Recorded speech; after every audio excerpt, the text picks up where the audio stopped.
Hello. Hello. Oh, wrong. Uh-oh. There we go. What, you don't want to draw us? No, it was game.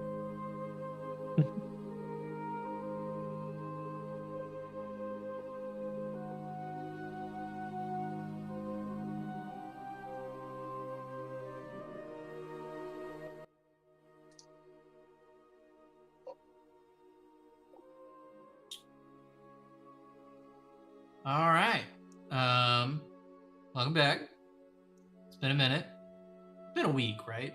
2 weeks? Yeah, we skipped last week, right? Yeah. It's been 2 weeks, but we're here. Everybody's here in spirit anyway.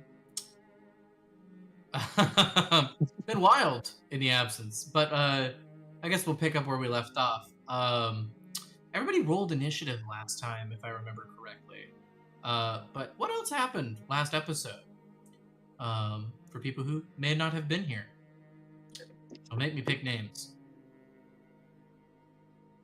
As the one And with the what do we- actual notes, I reserve my answer until somebody else tries.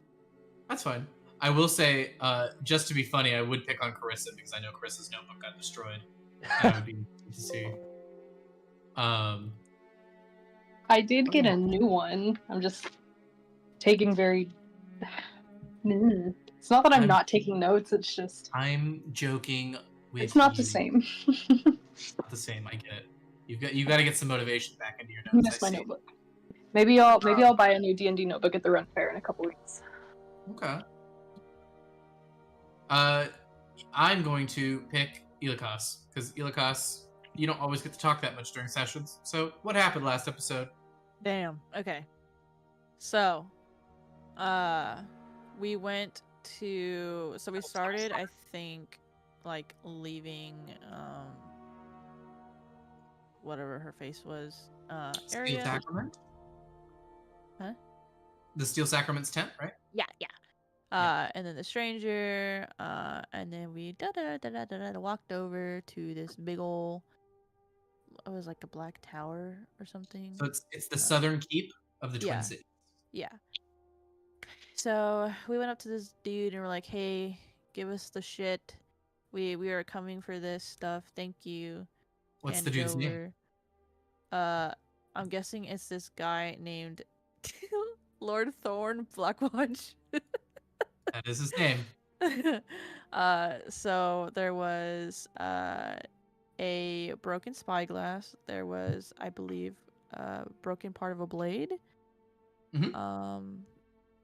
A like a set of jewelry, and then I think there was one other thing, but I don't think so at the same time. You nailed it. There's only 3 items. Three. So there was Okay. a broken spyglass. There Mhm. was a piece of a sundered weapon, like a Mhm. part of a blade of some kind. And then the last item was a set of rings that were all adjoined with a chain. Yes. So, we go in, and he's like, "Here you go." And Lorik goes, "Yes, grabby, grabby hands."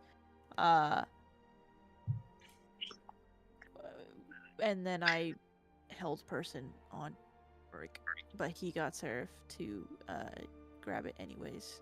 I'm and just then we got curious transported. because we didn't really get to get your thoughts on it. What is your intention? Like, where's Shiokaze at with that thought line? Right? Like, Mm-hmm. you went to held person on Lorik, or I guess used held person. You went to hold person on him. What was Lorik trying to prevent? Like, or what was Shiokaze trying to prevent? Like, what was the end goal of the spell? Because I mean, Shiokaze hasn't really done anything to disparage anyone in the party so far. Mm-hmm. So, just So, Shiokaze has been very much an observer.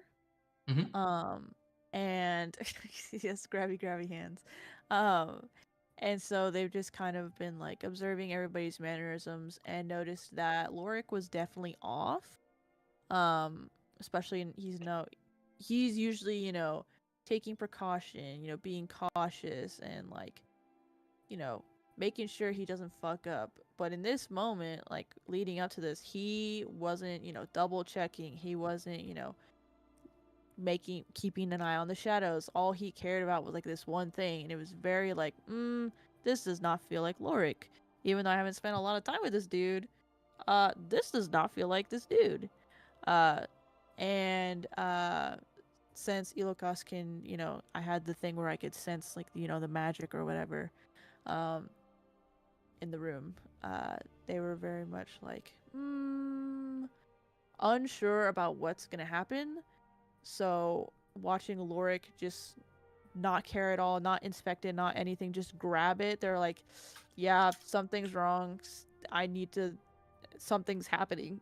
So they wanted to wait and inspect them first, to make sure that, like there was no curses or anything on it. So,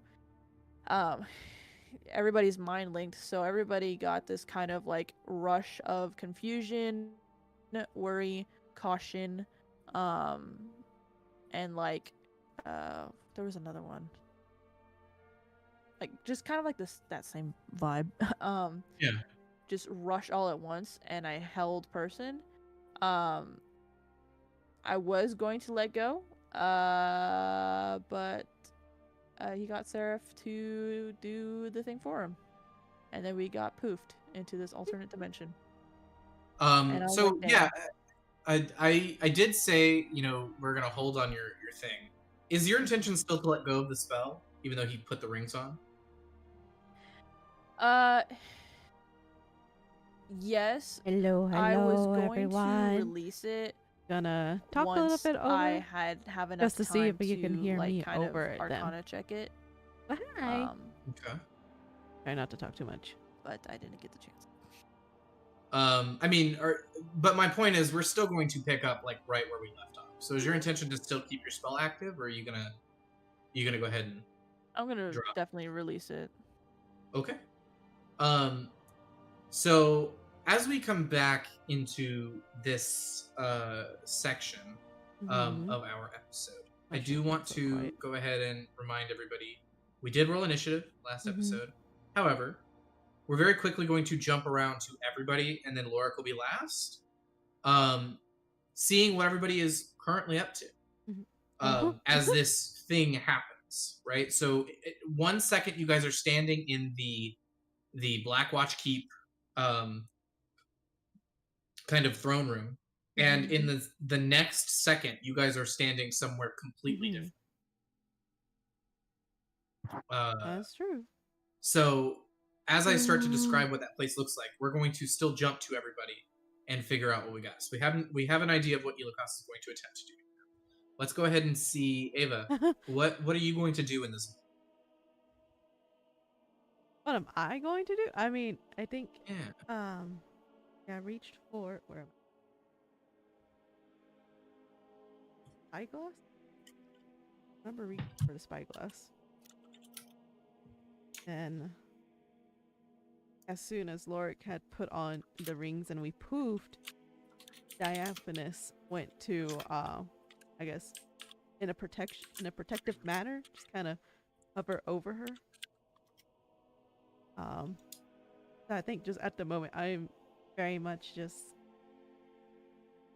in a confused state. Like we were in one place and now we're in another. Like what is going on? And why is Diaphanous protecting me? We were just arguing just a minute ago. Cool. With that being said, Diaphanous, what are we doing in this moment? I mean, I have my my little dolls ready to go. I have one hand on a blade. I'm not necessarily like wrapped around Eva, but I'm like over her. Like yeah. I've put myself in between her and whatever the danger might be. Which at this point I guess kind of looks like it's Lorik.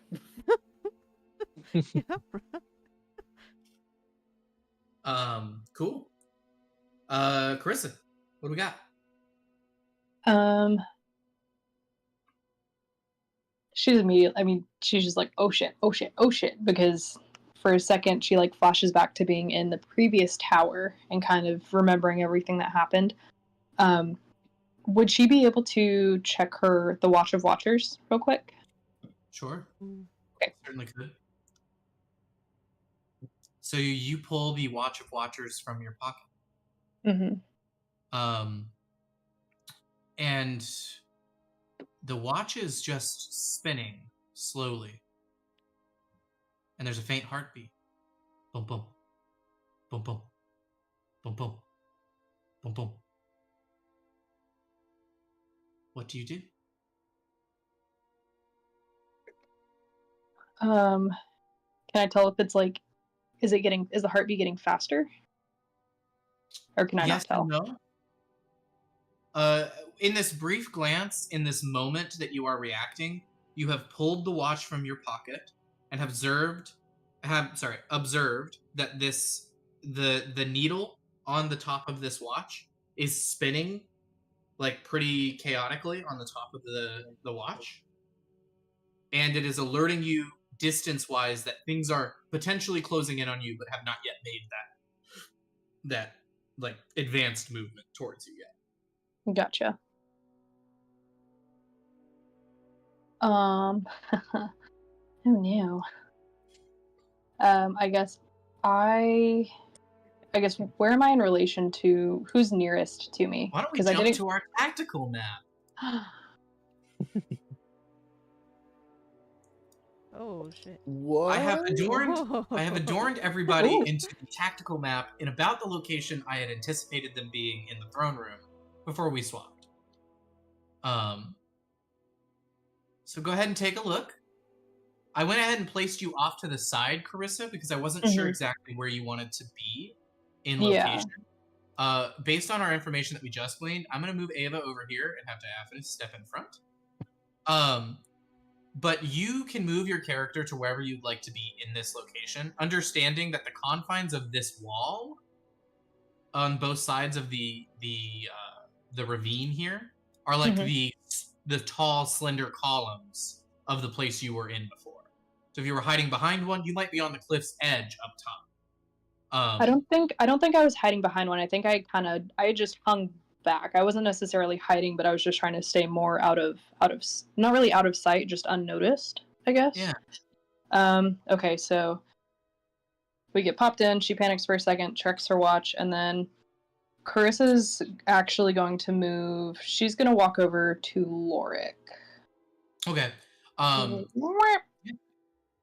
We'll do No your worries. We do have a grid snap on, so if you put your the grids actually line up with the grid I have placed beneath it.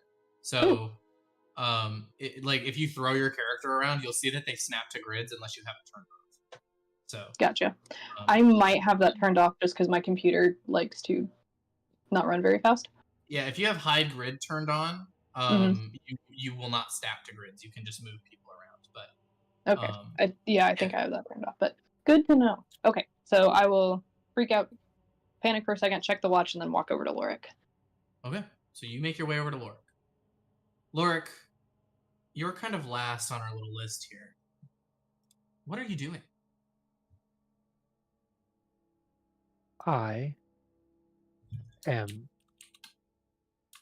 taking in this new artifact I found, and at least for the first moments, I remain held by magic, but satisfied that I have the rings in my possession. You feel the grasp on you slowly released in this moment. I just clench my fist back and forth, doing my best to sense what exists within these rings. Okay. Go ahead and give me an Arcana check. All right, I'm bad at those. Finally, No. something Lorik's bad at. No. You can help Lorik, or Shiokaze. The only thing I will say is if you help, though, you do not get a chance to do your own Arcana check Never mind. on this. Oh. If you can. Good luck. So you're not helping me, to be clear? No. Fuck off. That was 13. Oh, A 13 sorry. is not I was looking bad. down. The thing I think you understand about this item is while they are in your possession, they are not complete. There's something missing. The souls of your friends. A slight frown across my face as I count the number of Echo. people in the room. Oh, That last part was a can't joke. hold you. But a slight frown across my face as I sort of just ignore everything that's going on around me. I've seen a place like this before. Yeah. It's of no matter to me. This place is different than the place you were before. Mhm. Just slightly so. It's in a similar location, but it is removed from that previous location. So this is like a separate scene in the same area. Think of it like the one of them was at the top of a temple in the middle of the desert, and now you're in the middle of the desert. Yeah. You know what I mean? Far removed from the temple. So yes, the scenery is slightly different. As this is happening, the 4 guards who are surrounding this dais and with all of you kind of in this area, all begin to draw their weapons.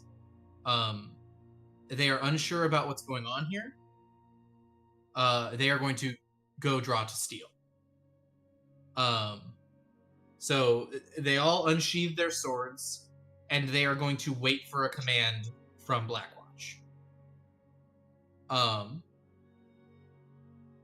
As this is happening, I'm going to let you guys as characters interact with one another without turn initiative order until something happens, and then we'll go from there.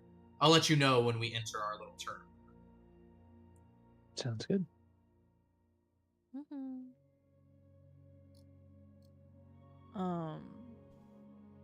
Shiokaze, oh, sorry, go ahead. No, you're good. I was just going to say, you all observe Lorik is like finagling with his hand after he's released from this spell. And you guys can all kind of see he's observing the location.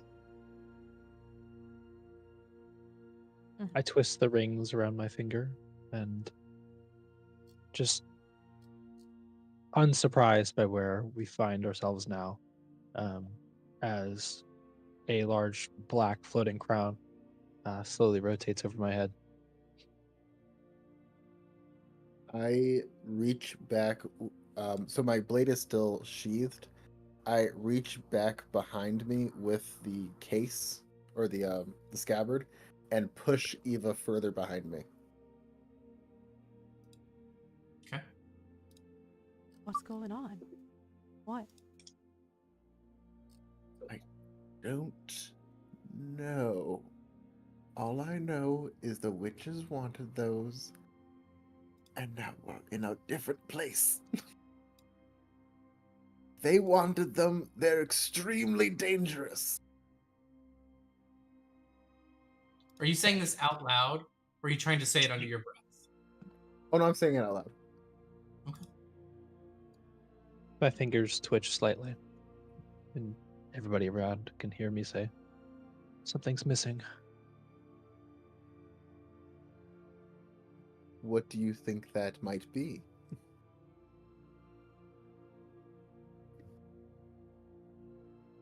I'm not sure.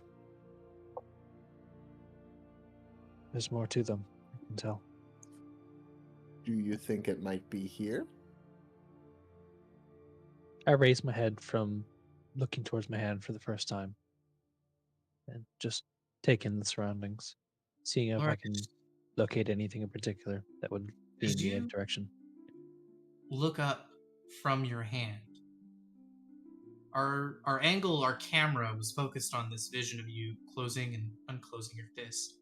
The ground, you notice, is like dead, like forest floor that doesn't have any sustaining like nutrients to keep it alive anymore. So it's all like withered and died and decayed. And as you begin to look up, you can see in front of you this archaic old tree that is clinging to life itself in a way that only people who are so truly desperate for something could do. I think he's waiting. The roots have grown very wide, as if a net on the ground, to catch as much moisture that falls within this ravine as possible. You can see that the tree doesn't even produce foliage anymore in an effort to sustain itself long term. Many parts of it are mostly dead, but there are parts of it that are alive. At the foot of this tree, you can see some different rocks, a couple of stumps, set up in an orientation of a campfire. Surrounding this location, you can see this maybe used to be a different landscape, but it was magically altered. So this was once maybe a giant field and has since been like magically altered with like moving material and just shaping this landscape however someone saw fit. The rocks form really irregular, jagged edges all the way up the sides. They were not created by like erosion or any sort of natural effects that like elves would be very familiar with noticing. These look to be hastily done. In addition to this semi-dead tree, there is lots of other dead foliage in the surrounding landscape. Something else that you would notice if you are paying close attention, which I feel Lorik might be, is the ground is still warm from the heat of the day, meaning that this place does get light sometimes. It's not always dark here. Or maybe it is, and there's some sort of magical radiant type thing that occurs within the ground, but it is irregular for the ground to feel as warm as it does in a place that has no sun. Fog and steam drift off the ground like clouds that can barely struggle to lift themselves from the floor due to the overbearing effort it would take for moisture to climb any higher than the 4 feet that they can muster themselves to in this space. It is pitch black, and as you begin to look around, you can see that many of the edges of these cliffs tend to like disappear, and if somebody was standing at the top of them, you don't think you would be able to see them if they were watching. The sky overhead, even though it is dark, you can tell is full of clouds. And it smells like a sea town. There's salt in the air. Strange. Why would there be salt in the air in a place that feels like a desert? Who knows?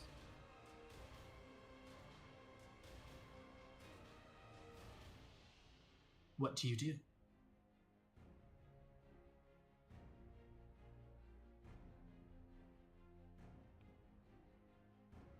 I silently walked towards where it looked as though there was a campfire. You begin to make your way towards the campfire.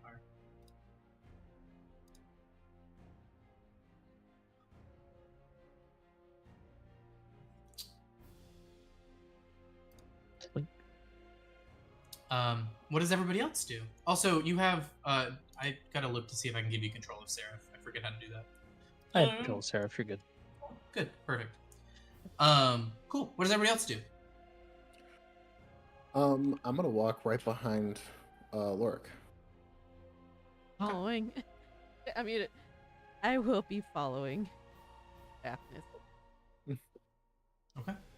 Please Okay. make sure you are within the square. Yep. No worries. You are a small creature, though, so technically you could occupy the same space as Diaphanous on certain turns, if you would like.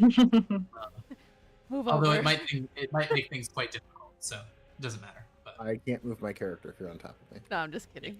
Just like Yeah.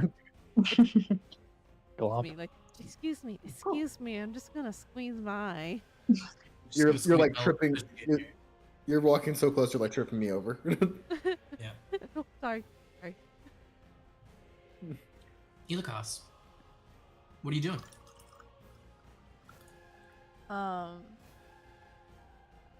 Shiokaze is gonna look at their surroundings and try and figure out, what the hell happened. Cool. oh. I'm gonna say that's gonna take you a minute, because this isn't a matter of like you will not find an answer. if you don't roll well. This is a matter of, given how long you need to take, you could get an answer. So, if you want to do it quickly and roll for it, we can do that. Or if you want just to bypass the roll by doing some time, we can do that too. How much time? Probably 10 minutes. Real 10 minutes or? No, like an in-game Oh. 10. Okay, yeah, that's fine. It just means that you'll be busy doing this while other people are interacting in the space. I'm just gonna be kind of like, like wandering around. Yeah, go ahead and looking place yourself fast. somewhere on the map.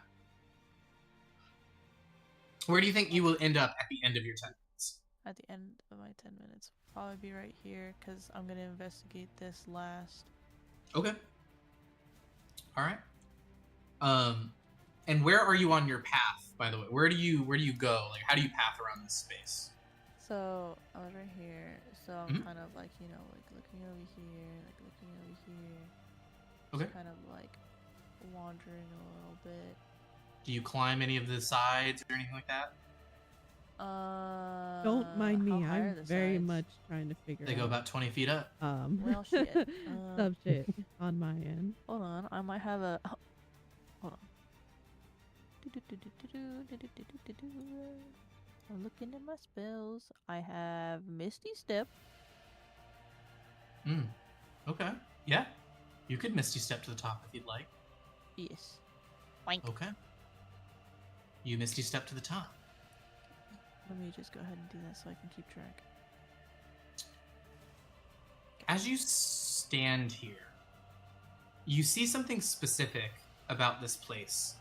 This area is an anomaly in the surrounding, distance that you can see. Because as you look out amongst the distance beyond you, what you see is there is lots of rolling hills. It's all dead vegetation. There's no life in this place, in the sense that it's like, oh, there's a lively black garden out here or whatever. But you see a lot of rolling hills of dead vegetation that are maybe turning into some sort of gradient of sand almost. So they almost look like dunes. And there's a brisk wind that kind of blows across them. So if you look close enough into the distance, you can see the wind sweeping some of this dead, decaying dust off the ground and blowing it into another far off location. You can see small little dust tornadoes created by the weather maybe pattern that sounds going on better. out here.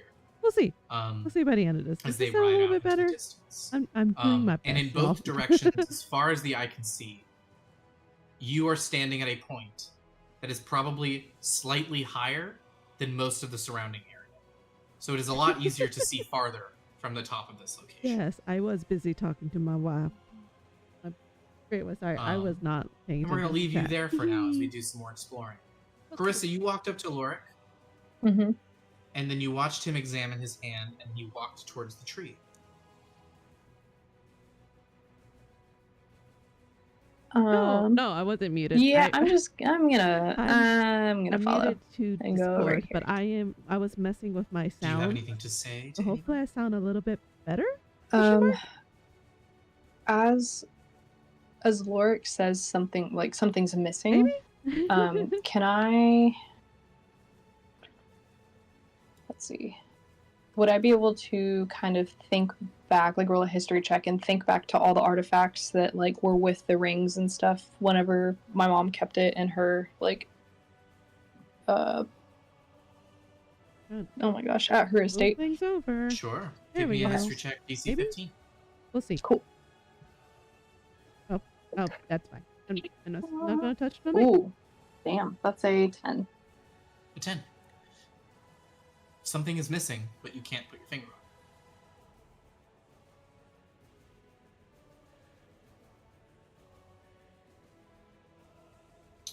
it. Okay. I'll walk up. Yeah. I guess I'll kind of think about that as I walk over, and then I'll just tell. Lorik's looking at the tree, so I'll kind of tell Diaphanous and kind of everyone else in the vicinity. Just, I don't like the feel of this place. Just make sure we're keeping our eyes open. You said you rolled a 13 on your history check? right? On my history check, I rolled a 10. A 10. Okay. There's something familiar about this place to you as well. You haven't like been here per se, but you've seen this place before. You're unsure why.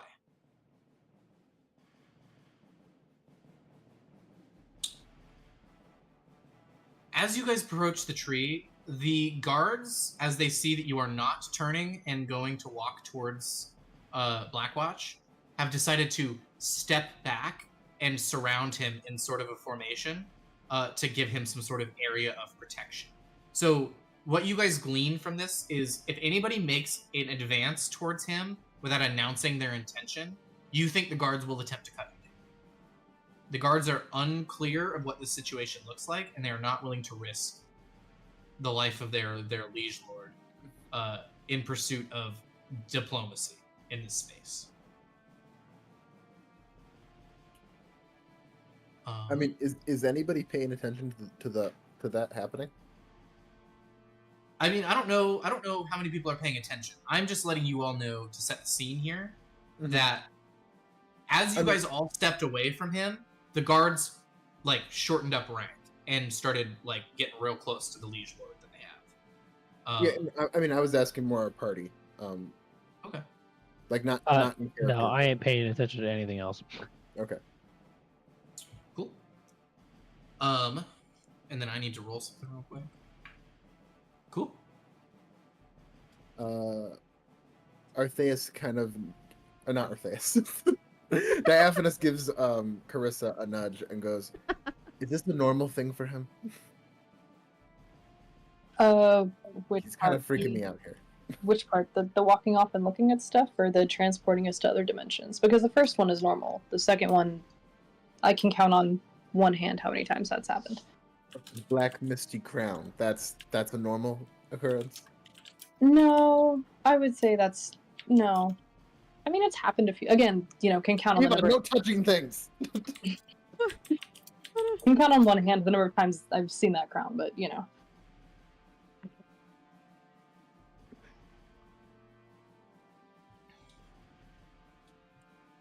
Okay. Well, that seems to be awfully concerning.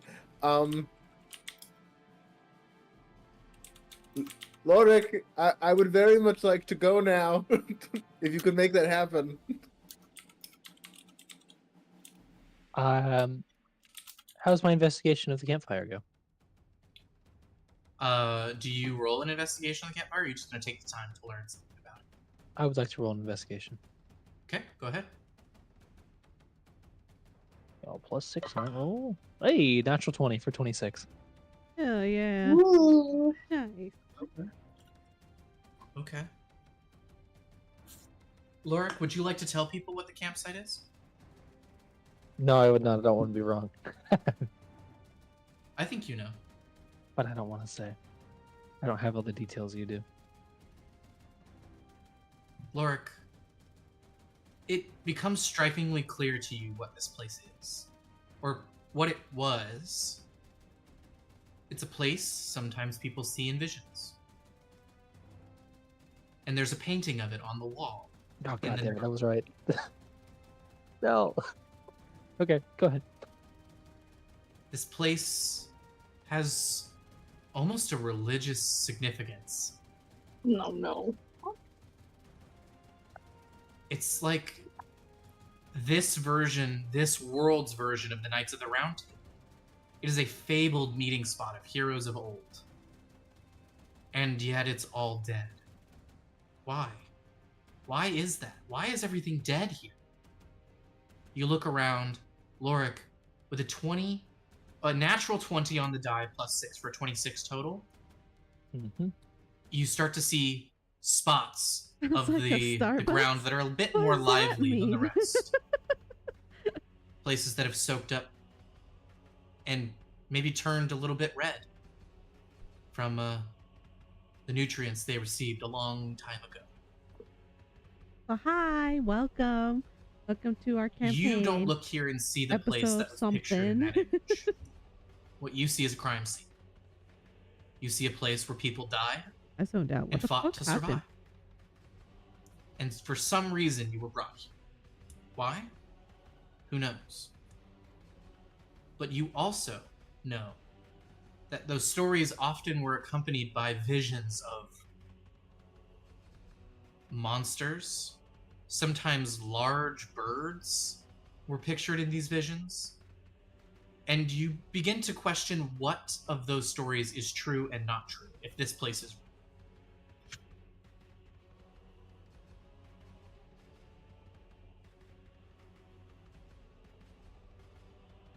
Oh, I get it. I And see. for our newer players, and for myself who doesn't remember everything, Mm-hmm. what is the tale of this place? I've been good. Well, We moved. long time ago, Been doing a lot of streaming there is on said D&D. that a group of heroes, Try not to overtalk 7 the of DM, them, I'm sorry. wielding some of the world's mightiest weapons, were sent Good. here I've been good. to this place to defend it from the corruption of their siblings. And in doing so, they spent many of their lives doing that, specifically that, until some of them began to question whether or not their place was not to sit above the mortals and prevent them from making any mistakes at all. And one day, they came and convened at the same location that they'd met 1,000 times to discuss the peace of the world. And one of them broke, he snapped, and he killed everyone he could. Some of them got away, most of them died. But as punishment for his crime, he was left to rot away in an obsidian tower on a far-off shore.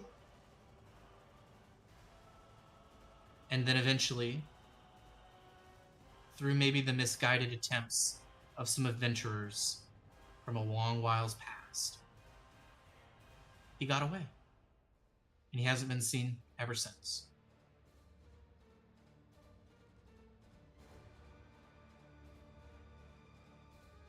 But one thing to note here is that this was a place of betrayal, more than anything else.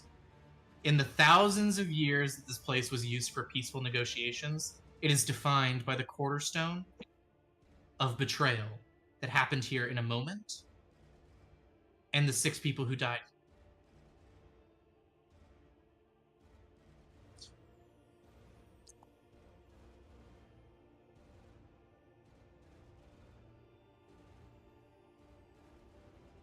Lorik, as you walk around and are looking, you can actually point where people fell.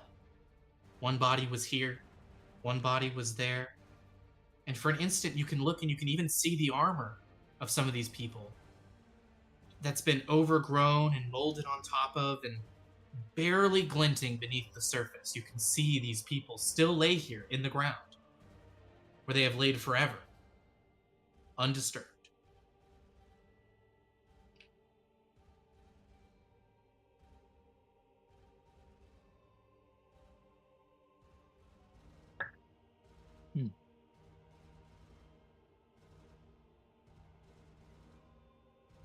A sort of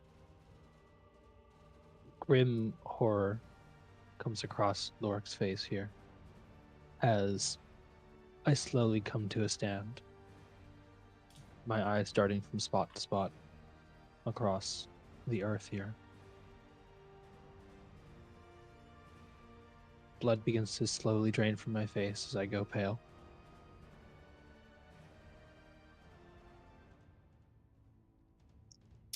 You all begin to witness Lorik frantically start to pace around this campsite, unbeknownst to himself, as he's looking over meticulous details of the ground, the tree, everything here.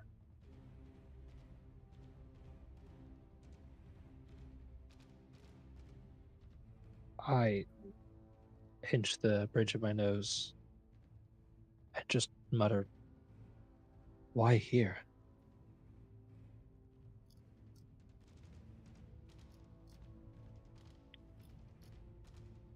Am I still in searching jail?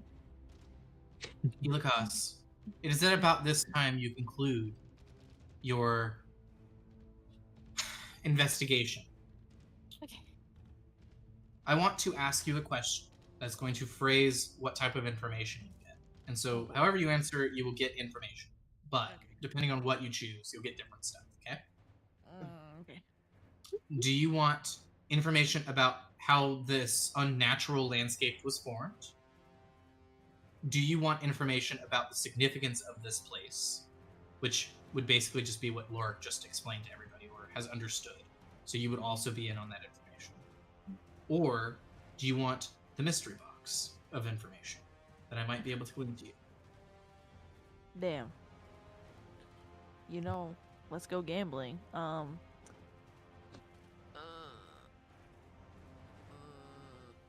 Mystery box. Let's go gambling. Elikas, you begin to wander around here. And there's some things about this place that are very interesting to you. You're like, well, I know what this place sort of is. I've heard about it. Was kind of told some stuff about it, but I haven't really ever interacted here. Something crosses your mind pretty quickly as you begin to look around at these places. Number one, this place isn't real. This is a recreation of a place. Someone went through great effort to recreate a thing and made sure that it would scar the face of whatever their creation was so that they could remember it. Someone went through great lengths to preserve the site of this place into the face of whatever this distant expanse is out here in the middle of nowhere. And in addition to that, you also know where you are is the abyss. It becomes painfully aware to you how quickly you discover your location. You are not on the material plane anymore. You are in the abyss. I speak abyssal. Sorry. Would you like to listen to see if you can hear? Hell yeah. Okay. Go ahead and just give me a perception check, and we'll see what you learn. Perception. Blink. So, I also know Abyssal.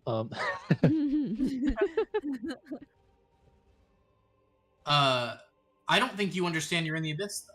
I think you think you're in a place, like a real physical place. Yeah, but if I hear something I understand, then True. no. True. I do speak Elikas? Yeti. Does that help? I speak deep. Yeti. Yeah.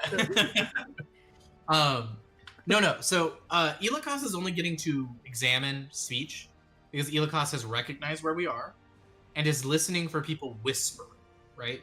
This is stuff that wouldn't be detectable unless you were aware that you were here. Not like people speaking out loud about like get them or whatever, right? Like this is almost like listening to the whispers of a place. Mm-hmm. With a 20 on the die, Elikas, you start to listen to the wind. And you realize very suddenly it's not wind. It is someone speaking. But their voice travels across this place as if it is delivering their message to every inch of their domain all the time. Is there something that Elikas would be interested to learn? Is there a question you want answered? A thing you don't know? Well, you said it's saying something, so I'd like to know what it was saying. Well, on your roll, I'll let you know. It's saying lots of things at the same time. Okay. Which is why it sounds like wind. Mm. So if you think of a question you might have an answer or want an answer to, you might find the answer in the wind. So it's like overlapping and stuff. Okay. Yeah. Got it. A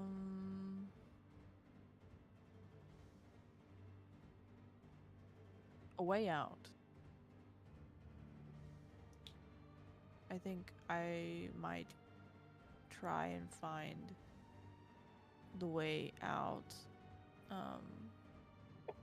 Because I can feel it in my giblets. I don't like it in here. So we need to get out. As you start to think about the way out, the way out, the way out. If only you had a book of magical circles, you have the spell. You could make a magical circle and leave. You know you could. But you'd need time. Lots of time.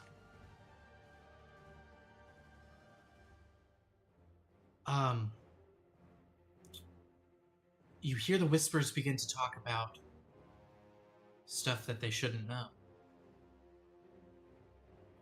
On the wind, you hear the stone. The stone. It can be used to leave if you know where to place it.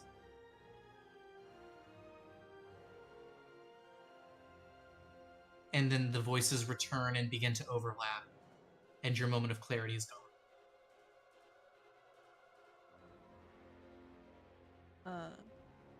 Shiokaze is kind of gonna get like a, not like a slight, not whiplash, kind of just a stutter. It almost sounds like somebody was standing behind you when they told you this. Yeah. They're gonna like whip around and just kind of like see if they can see where it's coming from. Just kind of hold their head. Like, You see a billow of dust blow right by you, as if it is on the run from something, going somewhere late in a hurry.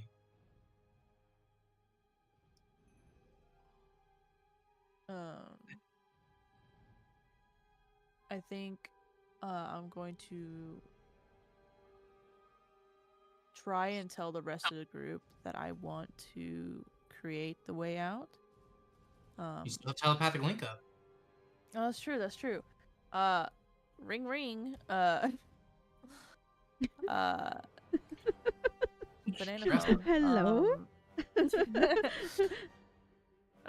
I'm going to kind of call everybody's attention, and then, like project images into everybody's heads about needing to make like a circle to get out.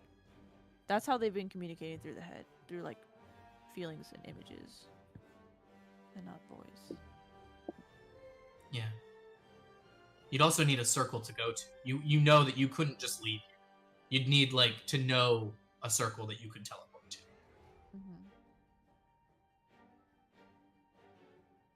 So in theory, I could teleport anywhere I've been. You would have to memorize. So like the thing about it is circles aren't permanent unless you make them permanent through great effort. So you probably wouldn't know very many circles that are permanent unless you keep a catalog of all the current like courier like teleportation circles on the material plane. And it's like a Rolodex type of thing. Like, you know that civilizations go like this, you know what I mean? Like, in and out so fast. It's not even worth keeping records of some of this shit. Because you're like, fuck it. By the time I come back, those will be gone and I'll have to learn them all again. So, like, who gives a shit?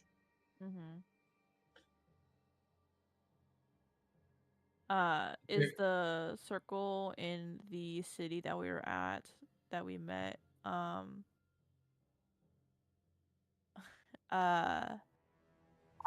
where we met Diaphanous, was that a permanent circle? That is a permanent circle. Keep in mind, though, you did not know the shape of that circle before you went there. You followed Balthazar. Yeah. But you maybe could attempt to use your stone to retrieve the echo of that spell and cast it again. But it would take some time.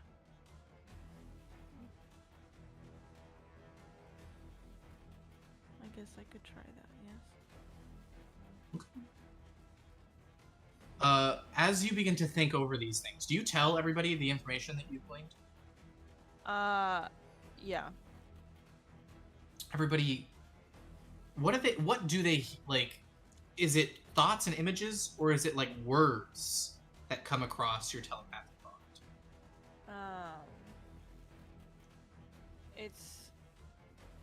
It's definitely still thoughts and images.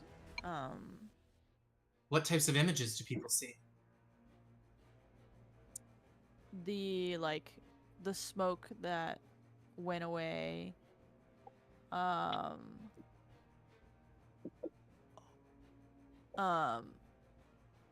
the hearing of voices, the kind of like an imagery of wind, but it's actually voices. And just a general feeling of we need to get out of here. This is not a safe place. Just general danger. Okay.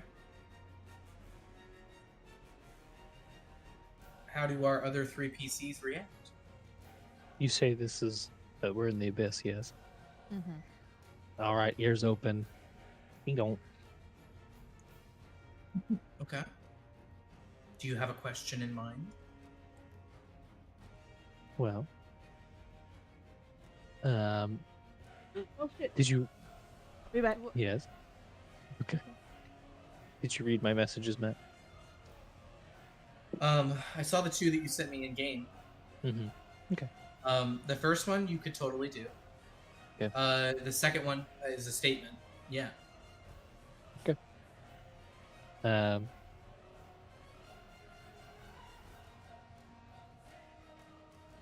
I will sort of continue looking over the battlefield here, and ask for a question. I want to know how to complete the artifact.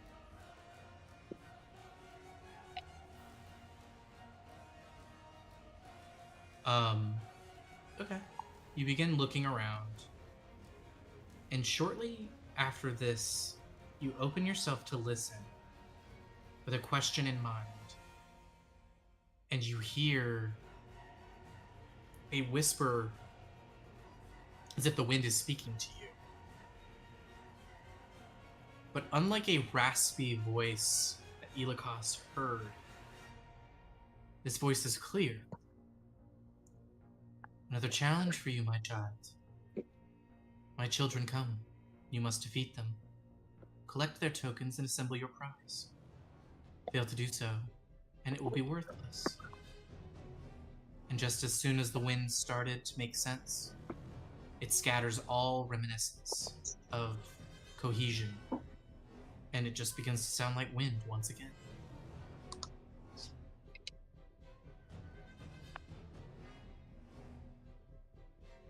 Right. I just sort of solemnly nod and raise my head, look toward the party. Carissa, are you still holding the watch? Yes. Okay. Things are getting closer. You can feel the watch almost growing anxiety, sitting where it is.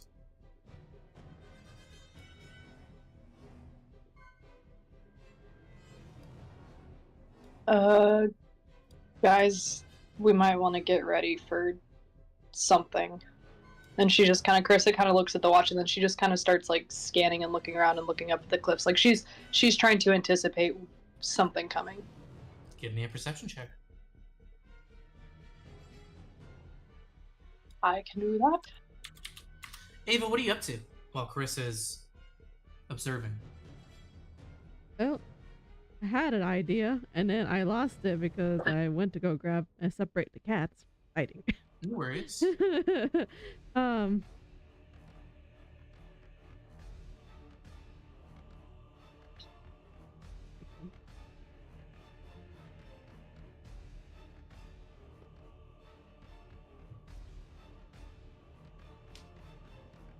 know this is probably a long shot, Sure. but I don't want to waste a spell slot for it either. I was gonna see if I can see any sort of invisibility. Anything that might be hiding.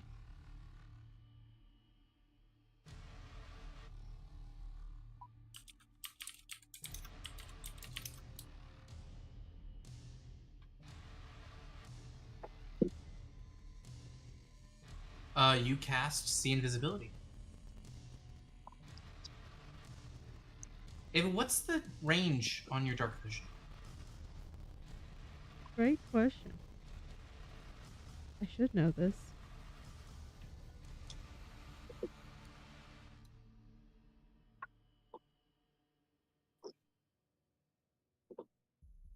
I'm sorry, y'all. That really like threw my game You're off. You're good. You're all good.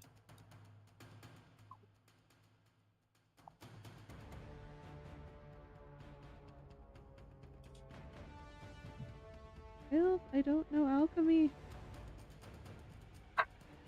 If you click and view your character, it should tell you in your stats location.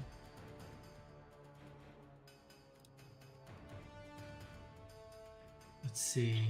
What do you Ah, got? okay. You see in dim light within 120 feet.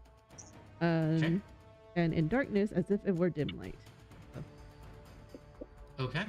So it sounds like you have 120 feet of dark vision, technically. Okay, cool. We'll resolve this here in just a second. You cast See Invisibility? Diaphanous, what are you doing? As far as like how am I dealing with the situation? Yeah. The stuff you've learned.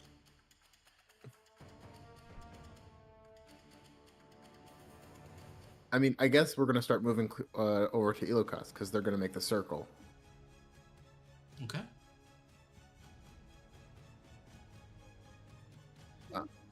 Just as you begin to move in that direction, Ava, you cast the spell and you start looking around, hoping that you wouldn't see anything. I think part of you was hoping not to see stuff, because that would be worse, right? And one by one, they start to appear on the edge of the horizon. My grip on Diaphanous cloak kind of tightens. Black smoke-like shadows with wings that unfurl are standing on the edge of this dais here, just looking down at all of you. However,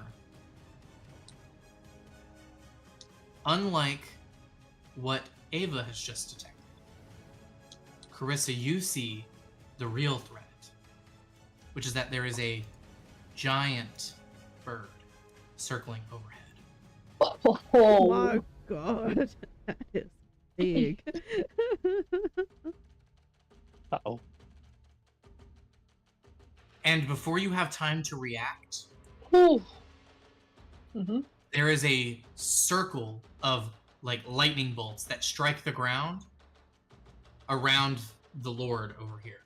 I'm going to roll a bunch of dex saves for these people real quick, and we're going to go ahead and kick into our initiative. Oh boy.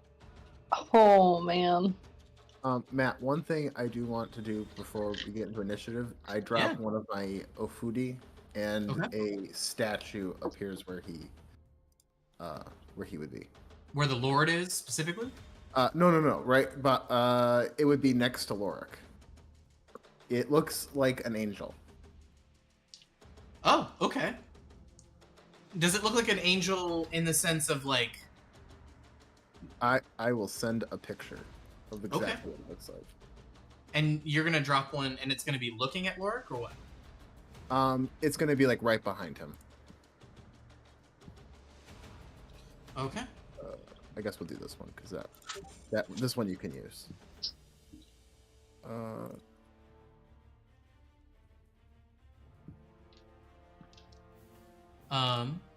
Oh wait, I should put it in. I should put it here. You're good. Cool. I can't put it. Yeah. It is okay. I am going to grab a token for that. I'm just gonna place it like practically right here, and we'll go ahead and show it.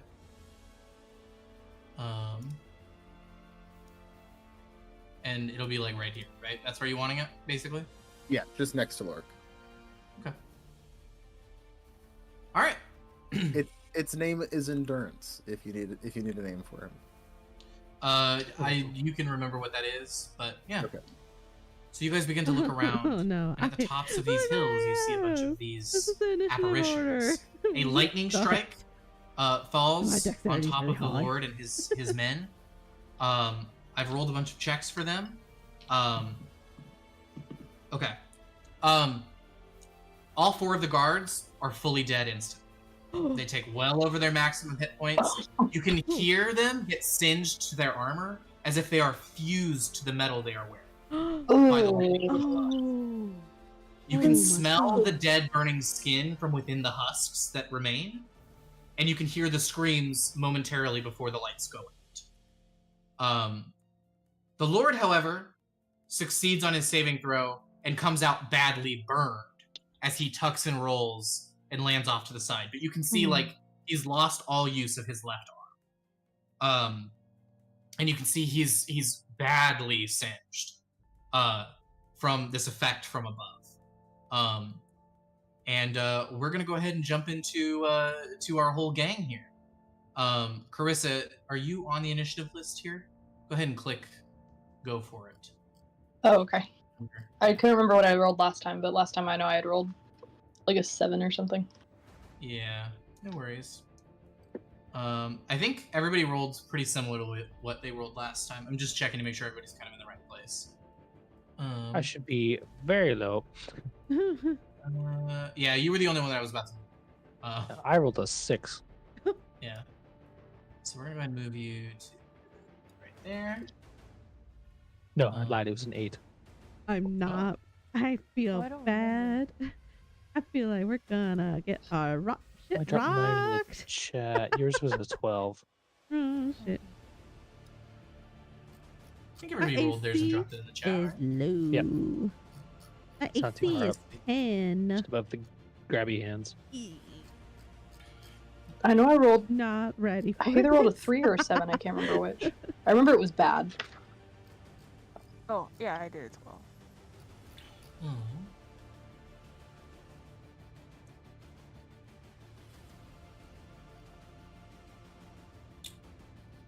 Let's see.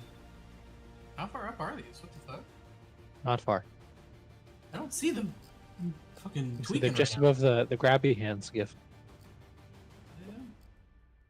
from today. Mine was typed. Oh, I see. Okay, so you rolled an 8. Elikas had a 12. So we'll throw you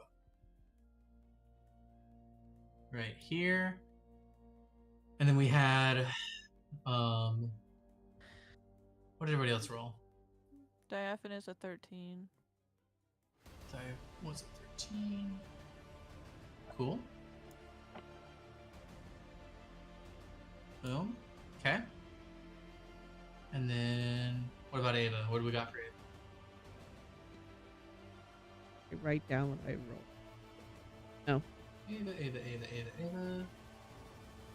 I don't like I rolled a double digit, but it was like a low, like a 14 or 15. I'm not seeing some of these rolls. I saw the 2 that you talked about, but I don't know what the rest are. Good question. I know. What the fuck, man? I think Eva and Carissa rolled in person. I Gotcha. sure I wrote it down. Let me go check my notes real quick. I Aha! didn't. Okay, give me 1 second. Oh, okay. Trusty Uh-huh. notes. I was like, I don't remember exactly what I rolled, but I remember being mildly, like, very upset by it. So I think it was like, I want to say it was a 3. It wasn't I too don't bad. remember. It wasn't too bad. It was a 7. Oh, okay. Yeah. And Ava, I think Ava actually rolled the highest in our group. There we are. Okay. I'm going to go ahead and pass on the turn here for the rock. Oh no. It's not there. Hello. Hello. Hello. Shit. I was muted, dude.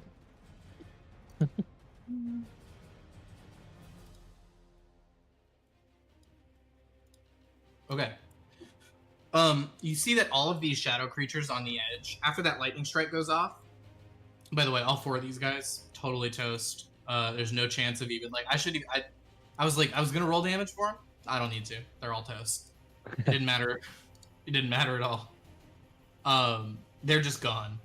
All of the shadow dudes begin to move. Oh, okay. They're going to move. One. I'm gonna start moving these guys. Ava, what do you do while these guys are moving? Oh shit!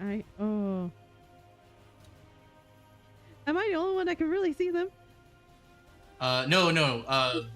As you begin to look around, you see that once that lightning strike went off, everybody's now able to see them. But they were just standing there waiting for their chance to kind of do something.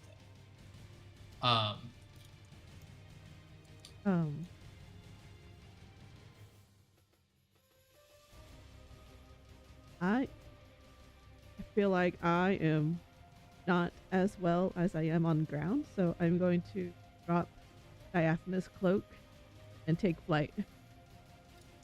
Okay. You begin to fly. You do notice that these creatures can also fly. Just figured I would let you know in case you were curious. Thanks. No worries. Oh, perfect. Move that guy right there. Go ahead and move. That guy's gonna end up like right here. Hello, buddy. We're going to move that guy there. This guy is going to just fly in your direction, but he's going to end up on the ground. So this guy is going to finish his movement here. This guy is going to move right here. This guy is going to move right here. We'll have one guy come over here, actually. Okay. They all had to basically double move to get here, so they're not going to get any attacks on this turn. Ava flies up into the air. What do you do on your turn? Do you have any other like actions or anything you want to do? Your flight's kind of a free thing. It's like your movement, so. Ooh. I want to attack with my cantrip. Poison spray. Okay. You use poison spray. What does this cantrip look like as you begin to cast it? And go ahead and roll for the attack. It's a dex. Is it a dex save or hold on? It's a con. Con save. Wow. Okay. A concentration saving though. Hey, look at you coming up in the world. As she takes flight, like feel the gust of the wind, like from her wings, shoot out from her back, and just as she shoots straight up, and she's looking around as watching all these shadow creatures come in. The closest one, she at her hands begin to glow a very iridescent green, and then she will shoot out a spray towards him. Okay.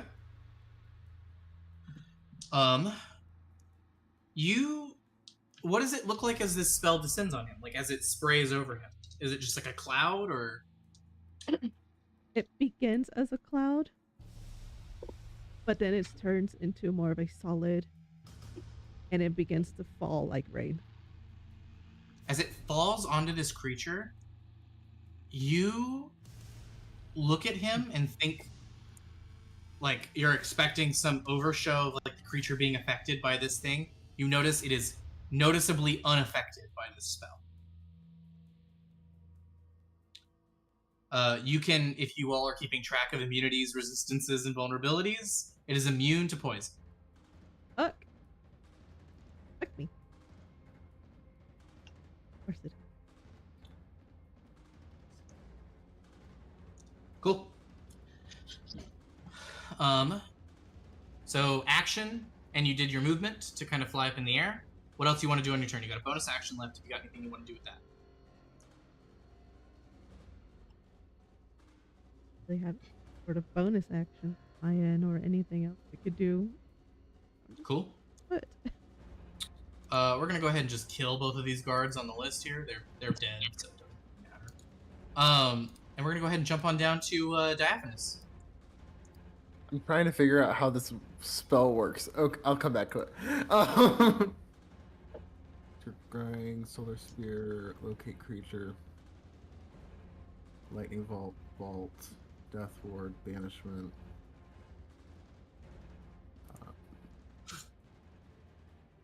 Glyph of Warding, Spell Magic.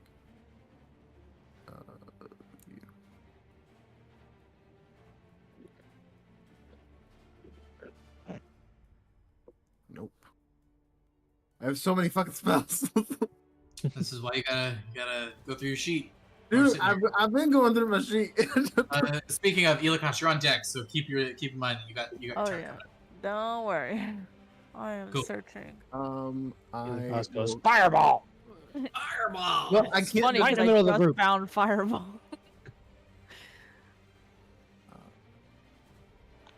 Okay, object.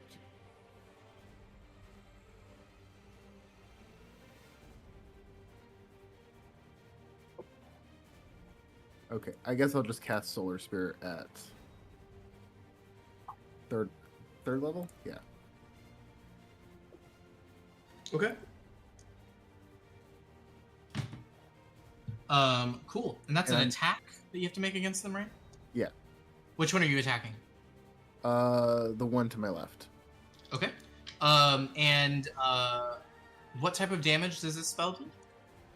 It does.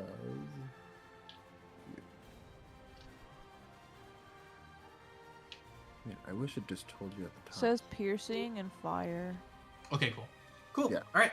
You cast Solar Spear. Go ahead and roll me that attack roll. Let's see what you did. Already did. What you got? Sorry. I'm all the way down here. Oh, cool.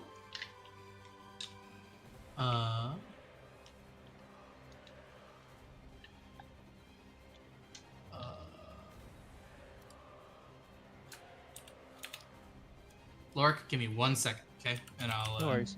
I'll send it to you. And what this looks like is so Diaphanous' sleeves Yeah. kind of like hang down over his hands.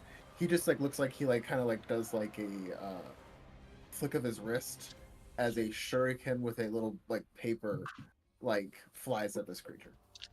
You throw a shuriken of flaming paper at this creature, and you see that it looks like a black mist of a creature, and you see that it just voids the spot where this shuriken was going to hit, as the shuriken flies through effortlessly, dealing no damage.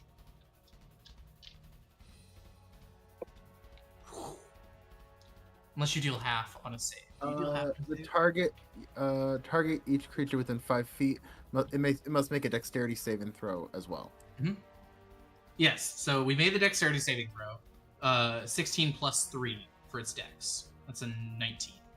Okay, so its AC is above 17. Its AC does not above 17. 'Cause Okay. Your spell save DC is different than the attack roll that you made, right? So you create a spear, right? And you make a ranged spell attack. So you made a ranged spell attack, correct? Yes. What was your ranged spell attack? Because when I look at the numbers here, you rolled dice and you did 10 damage, but I didn't see an attack roll somewhere. Okay, so it's It's a dex- D20 plus your spell attack mod. Yeah. Spell attack mod is probably your proficiency bonus plus your It's whatever your spellcasting spellcasting modifier. Oh, okay. So I have to roll that the. So thing yeah, doesn't you're roll. gonna roll an attack roll, and if you hit or whatever, the creature then has to make a save. Otherwise, stuff happens. I think Uh, damage, or I think the fire damage goes through regardless of hit or miss. If I remember correctly. Yeah, hit or miss. Spear explodes. Oh, okay. So I won't hit with this then. I'm assuming his okay. AC higher than 9 plus 6. 15. So you throw it, right? It's Yeah. still gonna explode and do damage. That's why they have to roll a dex save. Right. They rolled a 19 on the die because they had a 16 plus 3. Mm-hmm. So I think your DC is 17, if I'm seeing it correctly over here. Right. Do they take half damage if they save? They do, I They believe. must succeed or take. So they don't take any damage if they succeed. Yeah.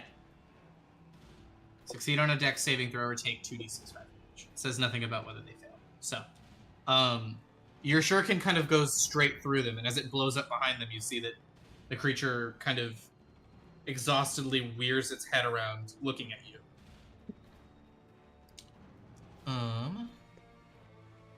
Cool. So you cast a spell. What else do you want to do in a turn? What do you got? Bonus action. Does this work on?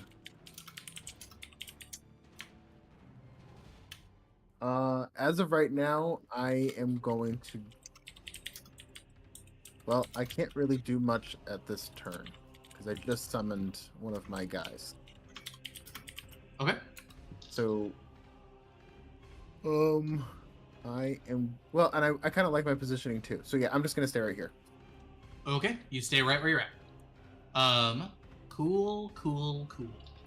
Shiokaze, you're on deck. That changes everything for me now. Great. What was it being a spellcaster? Oh no. I'm trying not to metagame, so I'm trying not to say what.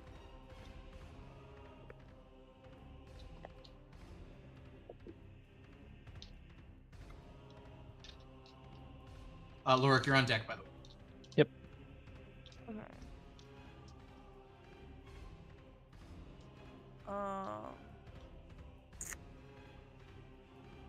If I move, will that do anything?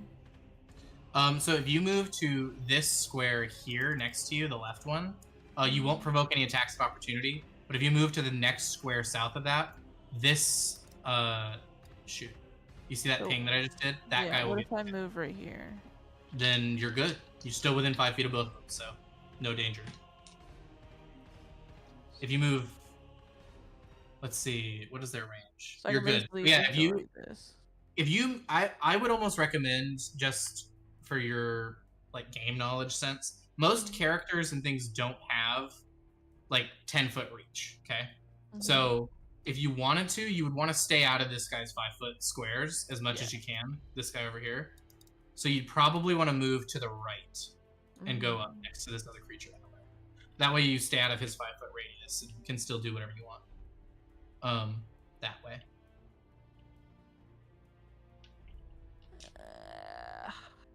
I can't do that either. Ugh. Okay. Spellcasters, sometimes you get fucked by everybody else. Everybody else is like, I got these cool ideas. And you're like, God damn it. God damn it. Well, it's because I know. Don't metagame. Okay. It's okay to talk strategy, by the way. I don't mind if you guys talk strategy at the table. I just These need fights- everybody away from me. Like I How really far need away? no one around. How far are we Like- talking about? 10 feet minimum. Like in a radius? Okay. Yes. Yeah, so I would just, what I would end up kind of flavoring that as, by the way, Dak, is like, over the telepathic bond, Shiokaze might say, like, try to, like, stay away from me, right? And, like, move out into a spot or something like that. But you can keep that in your head or, whatever you need. But you can strategize as a team. It's just, if it gets to the point where you guys are like, I'm at 6 hit points or whatever, that's where I'm like, Like, Oh.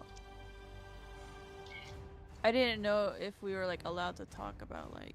yeah, you can talk about your strategy if you want to tell the other players at the table what you want to do. Because I don't want you guys to be handicapped by the fact that you can't implement a plan, right? So, this fight is hard enough as it is. The tracker thing that I use to make these sometimes was like unhappy table awaiting or something like that. I was like, okay. So we'll see what happens. No. I put mine at high chance for TPK. What? And I run it. Yeah. Oh god. I mean, you guys are PCs. PCs are meant to survive in 5e, just so you're aware. They're literally built that way.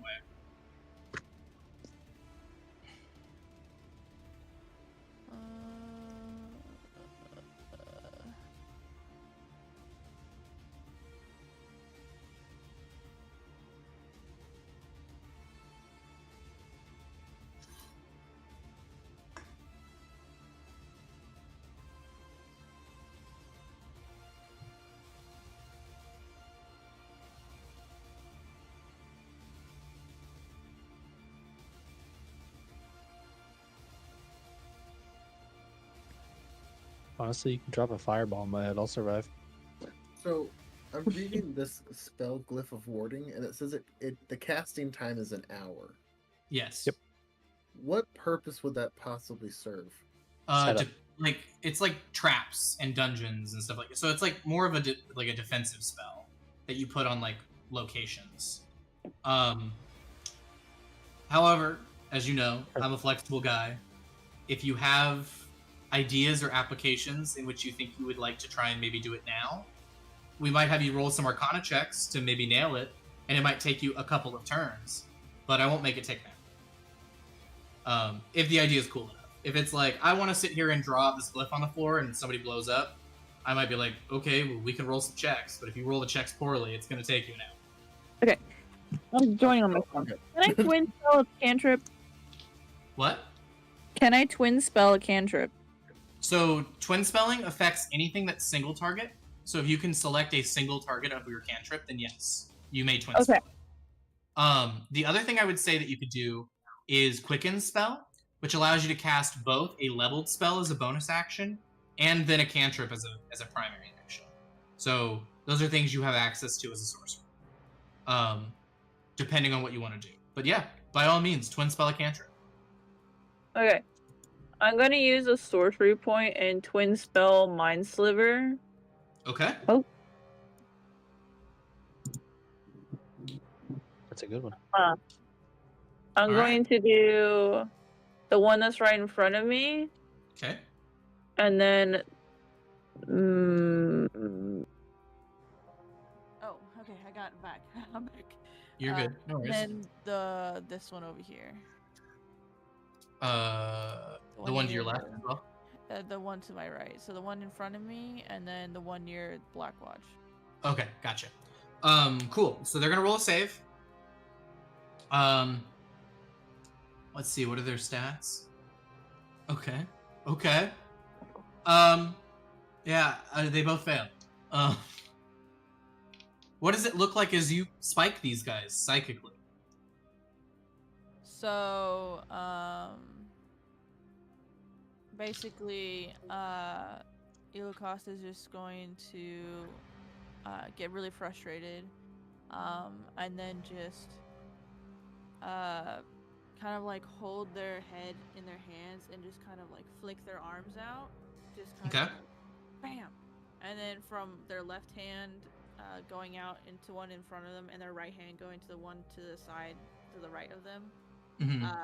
And then once they like drop their arms, there'll be like a little, it's like a swift purple, like almost like a lightning bolt that goes straight through like their ears, like one ear out the other. Just kind of like shoo. You see that both of these creatures, as you force this type of magic through their head, you see them both reach up and clasp their head for a second, as if they were like not the biggest fan of this attack style. You see that they both reach up and clasp on their head as you drive magic through their skull, and they both seem to have taken damage from this effect. Not much, but some. Mm-hmm. They also, so a part of it is they get minus a d4 to their next save, right? Yep. Yeah, before my next turn. Okay.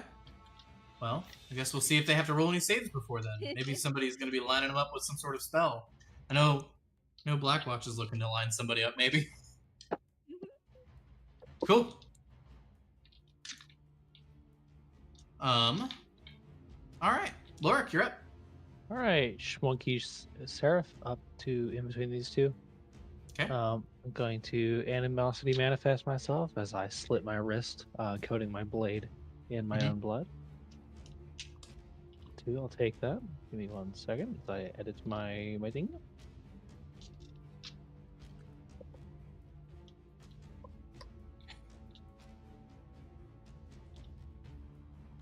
Cool. Then, because I am flanking with Seraph, I get advantage against the guy right in front of me, and because of Elven accuracy, I get triple advantage.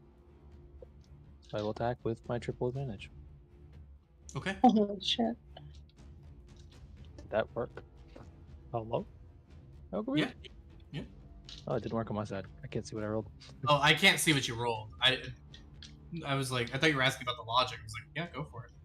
No, I tried rolling and nothing happened. I will It just didn't happen for roll me. Just roll in Yeah. person. 3 times. Boink. Boink. Boink. Okay. Does a 19 hit? A 19 does hit. All right. Like, Then I sort of slash across my arm, and in the same swing, I swipe out at this creature's neck as my blood sort of splatters through its shadow there. you slash through this creature, and as you do, you can see it for just the briefest of moments. These things are roiling around a center. There's an object or something at the center of these creatures. This object is shiny in this particular creature as you slash through them. You hear, you know, as you kind of slice through this thing, and it kind of tries to roil and look back at you. As you do some damage, but you see that the creature doesn't seem to be overly affected by whatever attack you just did. Right. I smirk as my blood inside the creature hardens into their own tiny daggers, and I deal my sneak attack damage. Cool. Deal an additional 13.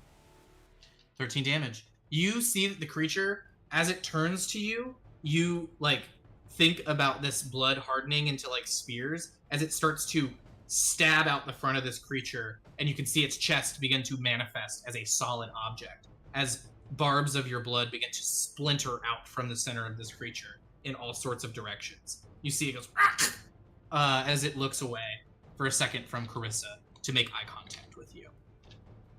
Cool. Then I move Seraph down 1 square. Woo! All right. Moving Seraph away. Sick. That's my turn. That's your turn. It is the stranger's turn. Hello, guys. You guys begin to look for the stranger, Oh, Mel. and he has disappeared. Devin. What a bitch. Soma. I'm. What a bitch is crazy. Carissa, you're up. What's this?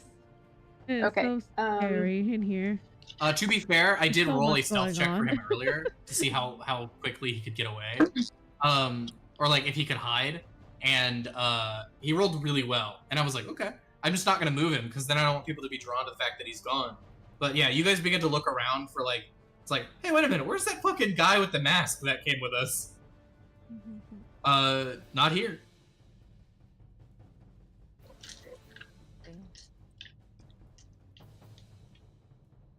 Okay. What do we got, Carissa? What are we doing? So Lork attacked the one that's in between Yes. him and me, right? Okay. Yep. I'm gonna take a swing at the one that is down and to my right. Okay. I'm going to try a swingy swing with my sword. Let's see. Does a 15 hit? A 15 is gonna hit. Sweet. And then we're gonna do that. Ooh, yikes. Okay. I'm also gonna add a smite. Okay. I'm going to divine smite at a first level, so I get to add 2d8 radiant. So hold on. God damn. Hold on. Let me start writing stuff down so you don't have to do the mental math. You're good. Yeah, keep track of all the different types of damage that you do as well, because they have to be separate. Okay. Gotcha. Is this that the will- only... You get 2 attacks on your turn, right? Yes, I do.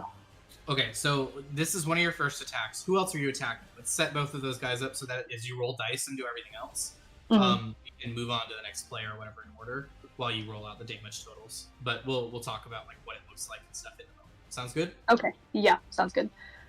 So I guess I'll take a swing at the one on the right, and then I guess I'll just follow through and hit the one that Lorik had hit, because you said It's almost like where Lorik's little spikes had come out, it was taking like an actual form. Yes. Okay. You can see that like the spikes harden, and this creature almost looks like it's constantly in motion, unless things are binding it to being in a position. And it looks like Lorik may have done something to it to force it to stay in one spot. Okay. Cool. Question is, are these a fiend or undead? It does matter for my damage, for my smites. Because you asked, yes, they are fiends. Okay. Perfect. So the first one is then going to take. They are specifically demons, just so you're... Okay. Perfect. Holy shit. Okay. And what's the difference again? I'm asking for a friend. No. I'm gonna fucking lose it. Okay, All so right, that's it. I'm dropping monsters in here. Wow. oh. So the first one's gonna take 8 slashing damage and 22 radiant damage. 8 slashing damage, 22 radiant. Okay. Carissa, you slash this creature. Describe to me what it looks like. So you did 8 damage to it initially, okay? Mm-hmm. And then as your radiant goes off inside this creature, what does it look like as this creature suffers a greater than normal effect from this attack? Ooh. I'm gonna say. You begin to cut into this creature, and as the radiant damage begins to go off, like as your sword begins to emit light, an effect is had on this creature. What does it look like? Oh, okay. So as I slash through, my sword glows, kind of with like this golden light. So as it slashes through, it almost looks like the glow from my sword leaches into its body and just continues to grow. Like, think like Medias's gold touch, where like when you touch something, the gold like spreads. So it looks like that. Like it looks like the radiant damage just like creeps through and across and is like overtaking its body. You see as you slice this creature, and this radiant light begins to fill the air near this creature and inside of it, that gem that's in the center of it begins to glow brightly. And it causes this light effect from the center of its chest to pollute outwards, causing this weird singeing feeling, as the creature seems to be violently opposed to whatever just happened to it. Sweet. Upon seeing that, I want to do the exact same thing to the other one. Okay. So that'll be 17 to attack.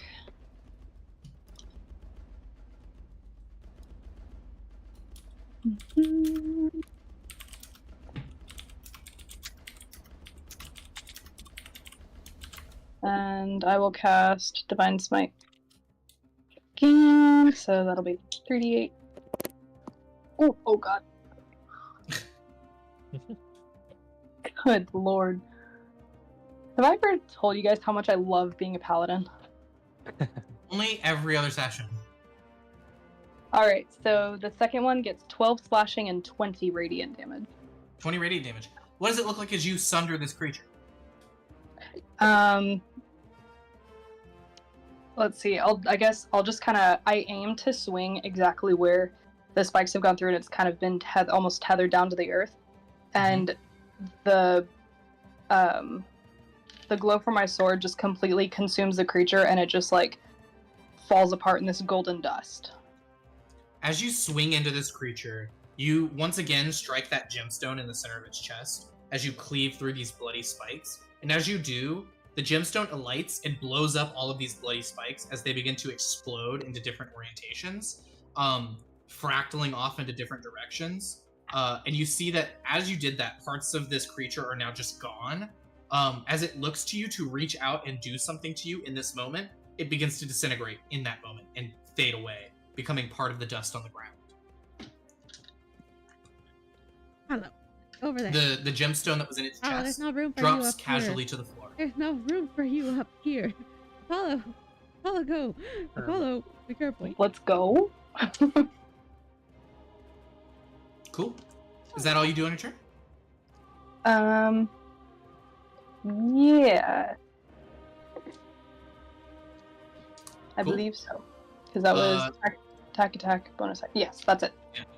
So Thorn is going to step up, draw his sword, and begin swinging on this creature next to him. You see that he is a regular dude in a fight that is definitely not his element. He probably shouldn't even be here, yet he's going to try and do something. You see he reaches out with a couple of slashes. He makes contact with one of them, and the other one he does not. He does minimal damage. We jump forward. Y'all, it's about to be my turn. Shadebinder Oh my god. is up. Don't know what to do. Let's see. How far can we move? Oh, we can get here. Nope. No, you can't. Yeah. Hello. We're gonna land right here. Sir? Oh no. Oh no. This creature is going to like dive bomb the ground, and the ground shakes as this creature slams into the ground, landing, and you see it careens its neck to look at Lorik, and it's going to make multiple attacks on Lorik in this turn. It's going to attempt to bite you with its beak. Does a 29 hit? I don't know, Matt. What do you think? And does a 23 hit? Yes. Okay. You said Cool. the first thing that was going through was a bite. Yes, the first thing going through is a beak, a bite attack. And then the next attack is a talon swipe. Yeah, I will uncanny dodge the bite. Okay. Instead of 27 damage, you take half of that. All right, 13. The next attack that comes through is 23 slashing damage. And you are grappled.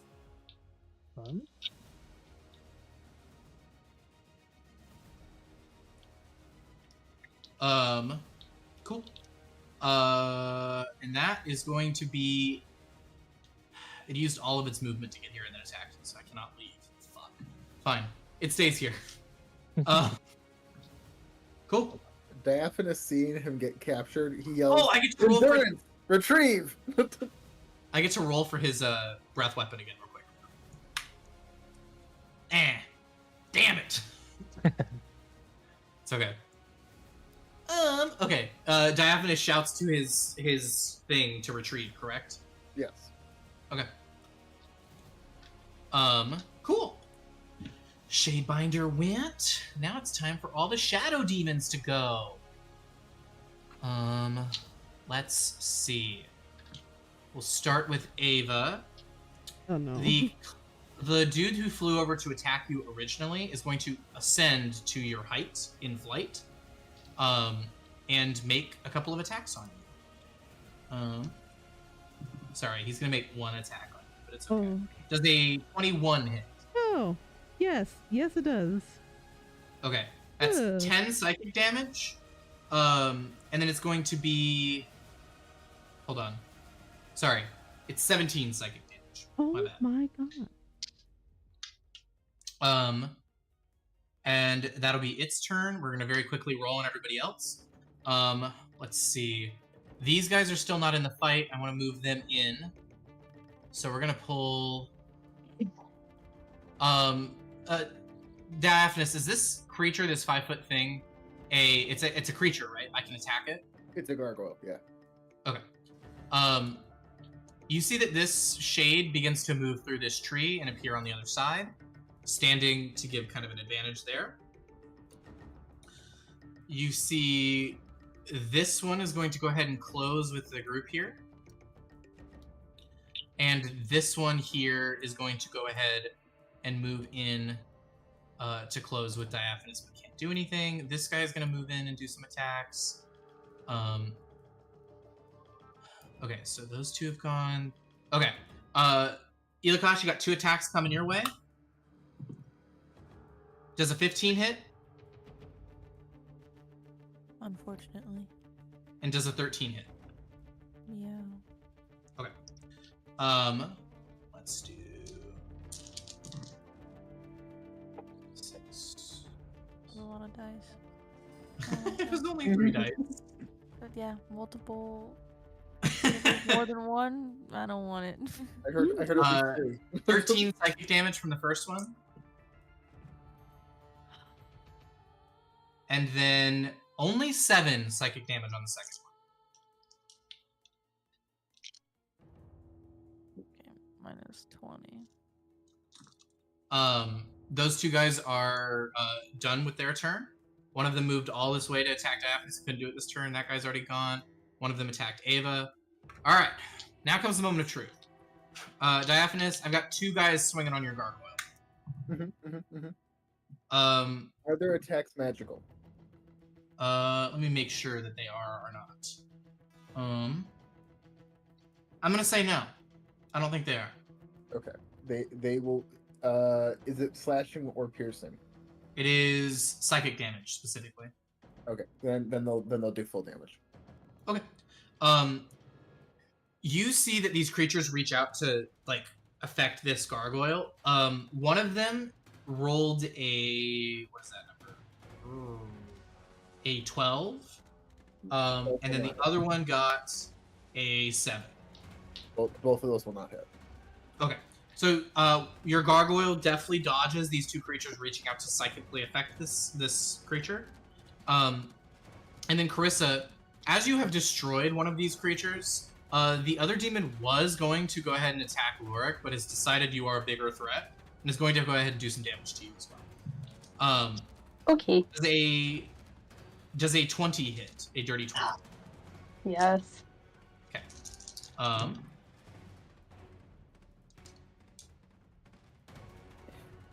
Okay. 25 psychic damage your way. Ooh. Okay. Cool. Boom, boom. That is all. Well, I gotta roll on the Lord as well. Surprisingly, the Lord does not take any damage this turn. As much as I wanted to kill him right now, cannot do that. Fuck. All right, Ava, your turn. Oh, sorry, Ava. Before you get a chance to go, you do see that the stranger, couths himself from invisibility. Re-entering the initiative order, he's going to cast Freedom of Movement on Lorik, and free him from this effect. That is grapple. Love that, man. You get the idea that this guy is out to help one person in this fight and doesn't much care for anybody else. And you see he has a weapon drawn, but he is not intending to stick around to figure out whether he's going to have to use it. He is just going to sit here and buff Lorik basically the whole fight. So Freedom of Movement on Lorik. That is Oops, now forgot Ava's about turn. that. Ignore that.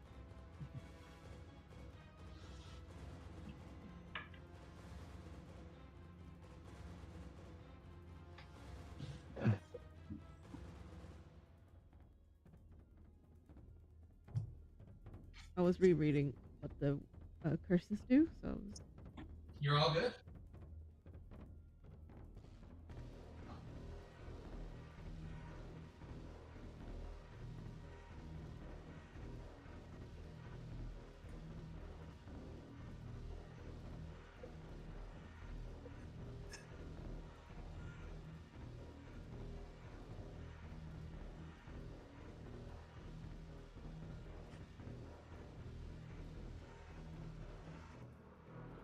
Okay. So I'm going to attempt to cast blindness and deafness at a level 4 in order to target this one and this one. Sorry, ping those 2 guys again. Sorry, I was grabbing one. It's okay. This one Okay. and this one. Okay. So you're going to affect them with blindness and deafness. What is there a save involved with that, I'm assuming? Okay. DC It's a- 16. Yeah. Con save. Let's see. They're not very good at con. I'm gonna be honest. They both fail. They are blinded. I would choose to Okay. make them blind. Okay. So all of their attacks are at disadvantage, basically, correct? Right. Cool. And Yeah, go ahead. I was just saying, I think since they're curses, technically, right? Is it? These are demons, No, so they're fiends. the blindness. Oh, and you're saying deafness. yes. These are curses. Yep. I think.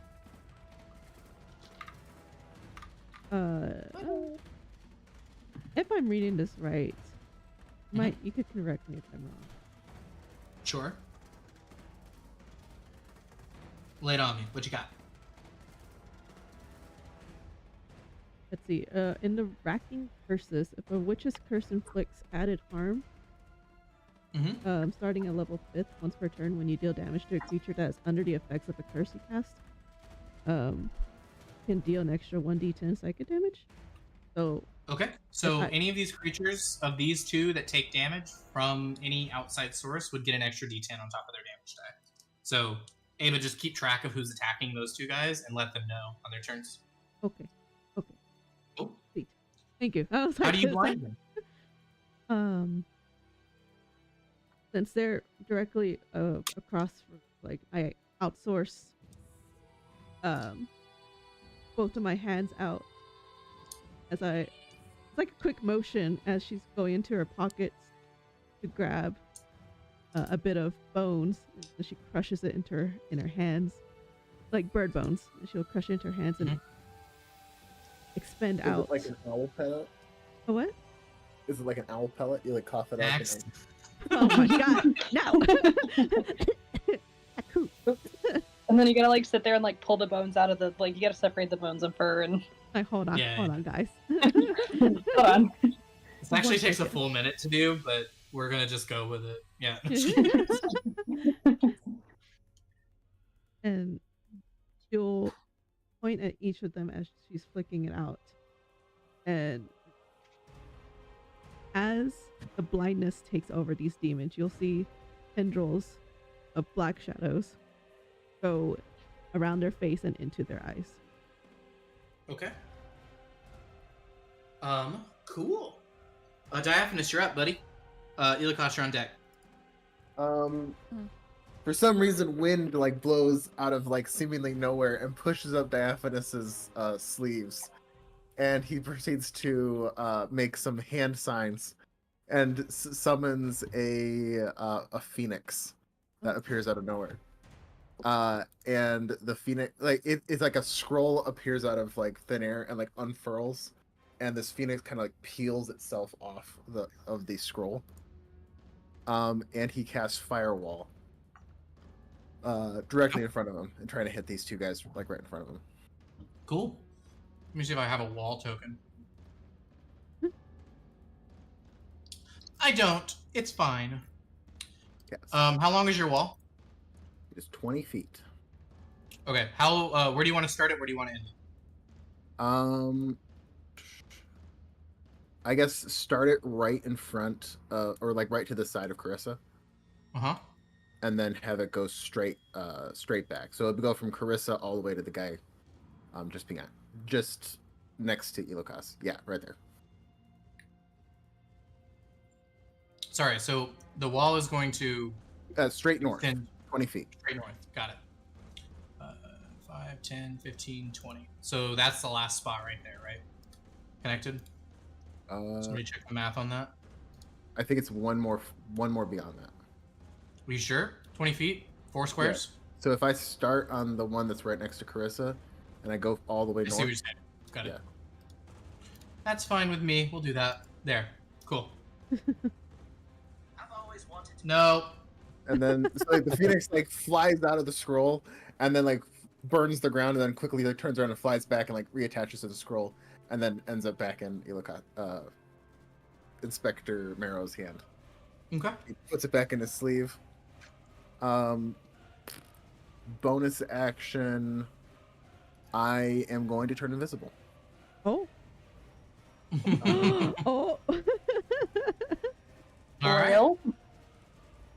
what this kind of looks like is he just like whoosh, and it's just like peace, and just like turns around, and as he does, it's like he just kind of folds up into like a piece of paper. What? And I'm gonna move. What animal does your piece of paper fold into? It looks like it folds into like a bear. It's like, and then it's like a little bear's like sitting on the ground. Cool. It's like distraction.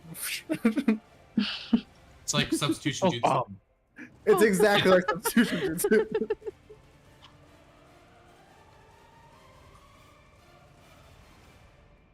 Cool. So action, bonus action, you moving at all? I am gonna move. Okay. I'm trying to find the right.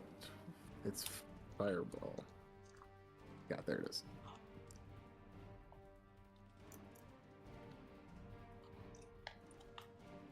Good old Madara Uchiha.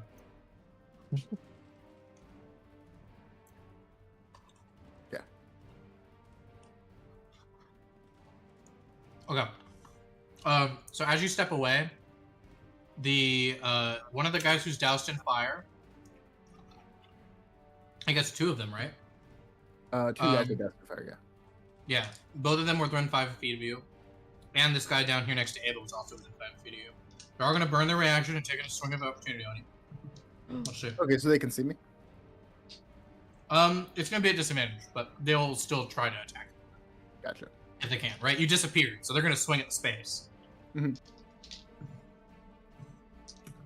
Oh, You motherfucker! You absolute motherfucker! I'm so angry. I was gonna Okay. say, is it gonna be double disadvantage since they're blinded? One of them is blinded. Oh right, not this one. This one. Yeah. They all miss. It's fine. God, it feels so bad. Diaphanous drunken fist style, just like whoop, whoop, whoop. All right, Elakash, you're up. Okay. Is still. And how I long still does this can't do last? what I want to do. Blow them up. No, I'm not gonna blow them up. So these two right here are hit. This one has psychic damage. Oh wait, no, it doesn't anymore because it's my turn. Damn. Okay. I really want to do this thing, but I can't. I mean, sure you can. Okay. I'll reword that. I should not. You should. No. Do it. No, because.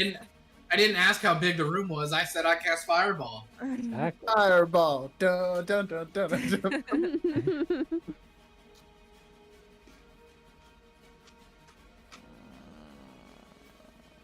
I think. You gave him warning. Blow them up, man. Oh wait, that went directly to Matt. That wasn't supposed to. I mean, yeah, 2 people were given warning and they didn't do it.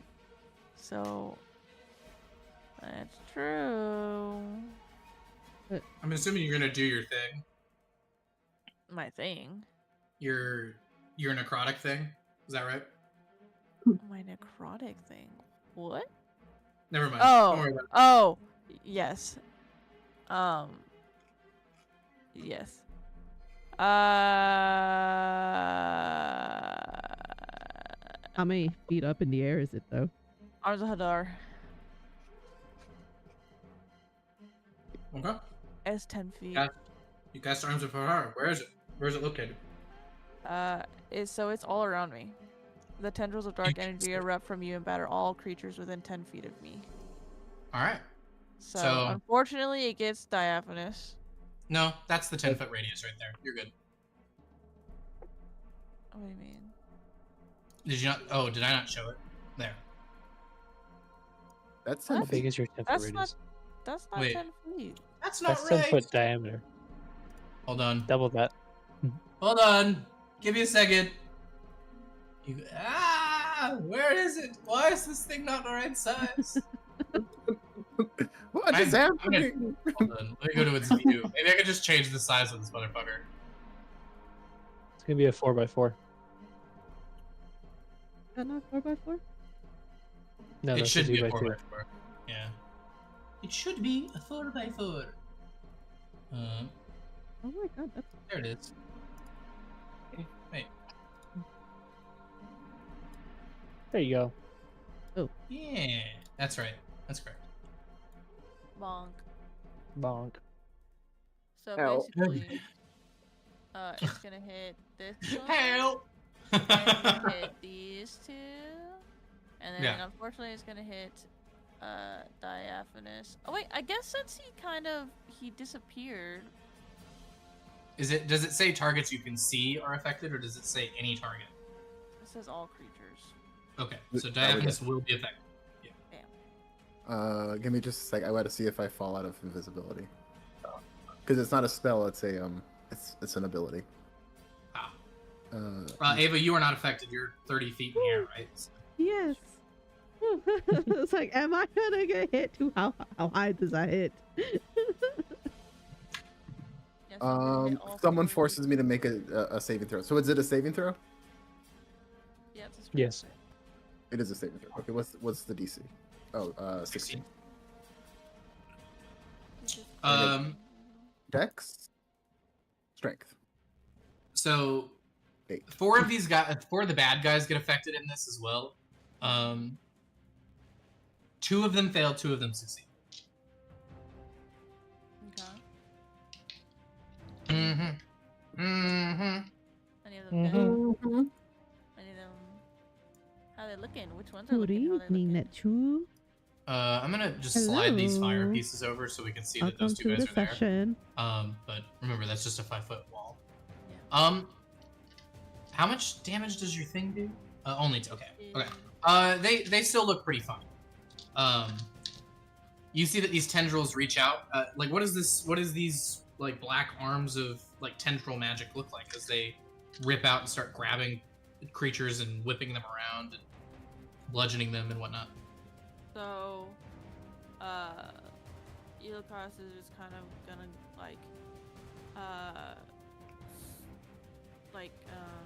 cross their arms and like hold Mhm. it against their body and just kind of shrink down, and like squat, and then Mhm. out of their back comes out like dark tendrils and just start wildly smacking everything within 10 feet. Okay. As you begin to wildly like whip around and smack everything, like I said, 2 of those creatures take damage and are affected by this spell, and 2 of them seemingly are less affected as they complete their save. The 2 in front of you fail, so this guy and this guy here are the ones that got kind of tangled up in your mess. The blinded guy apparently succeeded, kind of wild. They take that damage. Yeah, so they're still going to take damage. That's why I said they were seemingly less affected. But they all still look all right. All right. But Yeah, all right. unfortunately, Diaphanous failed. Diaphanous does not look happy with you. I'm sorry. I did say get more than 10 feet. Diaphanous should use his listening ears next time. Yeah, we're not dead yet. Cool. Keyword is yet. Because, oh my god, apparently these demons Awesome. Sick turn. fucking You want to do anything demons else on your are turn? immune You to cast a poison. spell. You want to move or anything? And that's my one cantrip is Uh, poison. Bullshit. So that was a first level spell. Mhm. So my action's gone. I This one get could hit. bonus action. Yeah, so all 4 of those around me got hit. Sweet.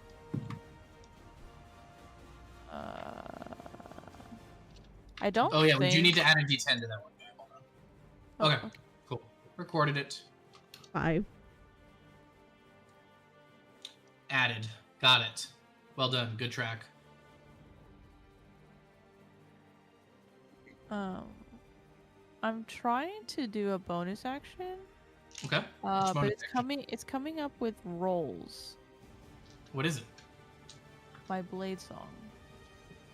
You should be able to just Uh, hit the white button at the bottom. If not, you can right click it and hit use. Yeah. You're trying to activate the movements part of Blade Song, right? Specifically, not the actual attack section. No, the attack. But why isn't it giving me a description? Blade Song isn't an attack.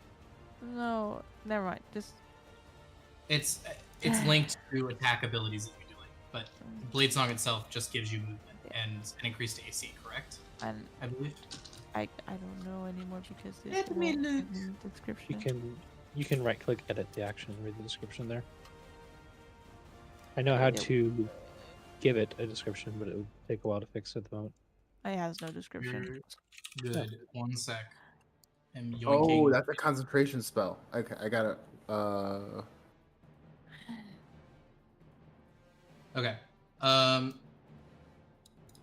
I'm going to just post this into.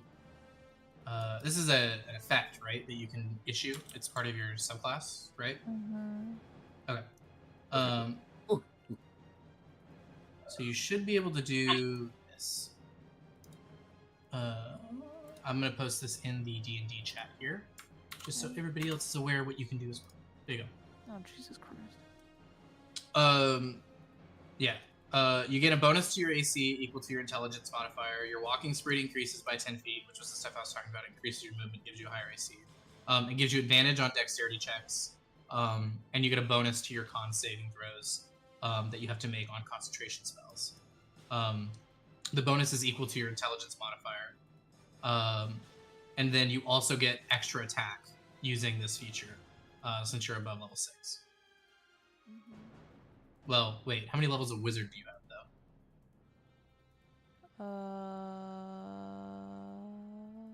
Let me see.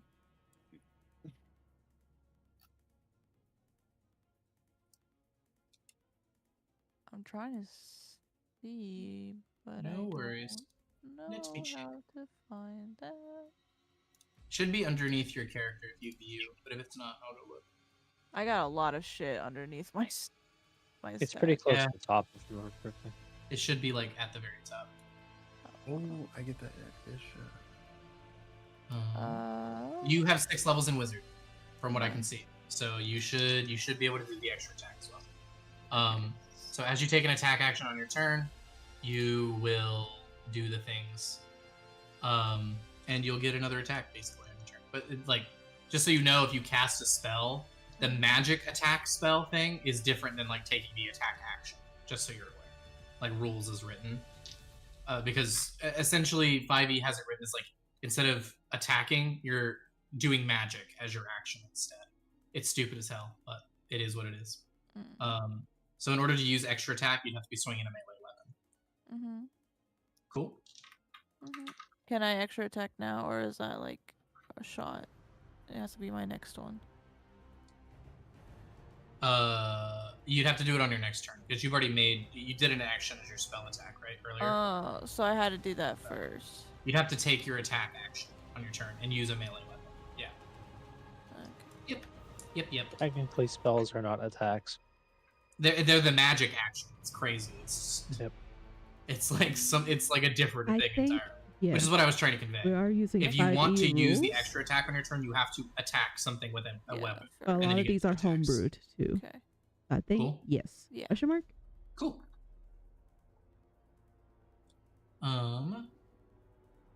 Cool. Let's go ahead and jump on down. Lorik, you're up. Hello, I pick up the orb. You pick up the gem off the ground? Yes. Okay. Do you attempt to affix this to your ring set? If it's safe to do so. It would take an action. An action, you say? A whole action. Yep. Okay. You burn your action to do that. You may pick one of the 5 rings you have access to, and you now gain access to that ability. Boy, I get to pick?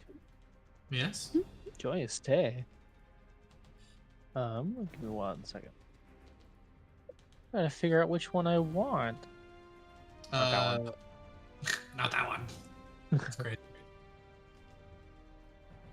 think I kind of have to use this one because it's funny. Yep, I'll do this one for the time being.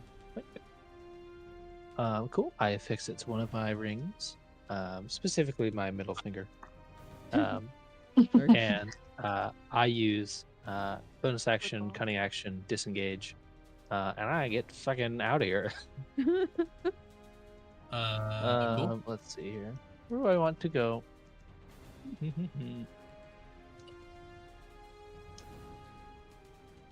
Oh, I might just take that. Let's see. Can I get? I'm sorry. I'm just doing ruler math.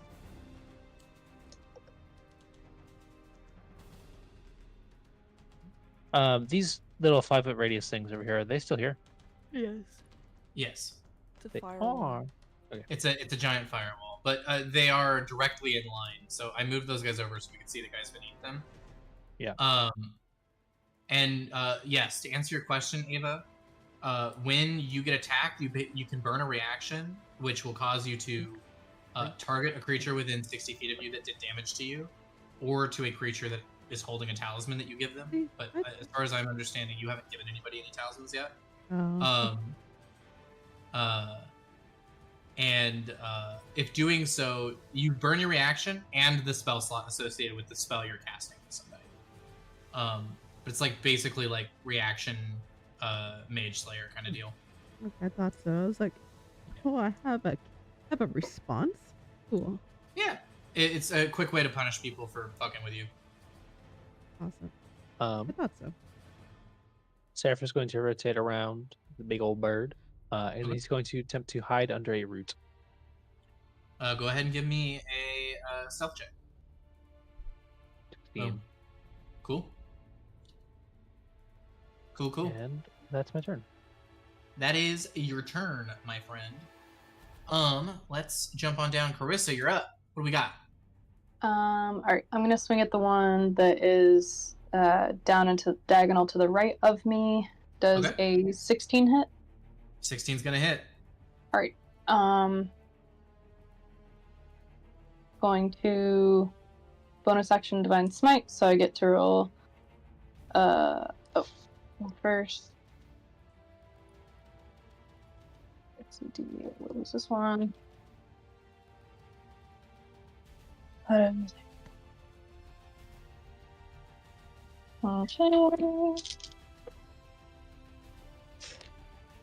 Ooh, okay. Okay, so first attack is going to be 14 slashing damage and 11 radiant damage. Okay. How's he looking? He's circling the drain, my friend. Okay, we'll just attack him again. Okay. Non-nat 20. Hits. Sweet. I don't think it matters. If you dump radiant on this guy, he will die, probably. Okay. Let me roll slashing really quick. There is a world where you could just roll your slashing damage and not smite him, but you'd have to make the decision before. So. Gotcha.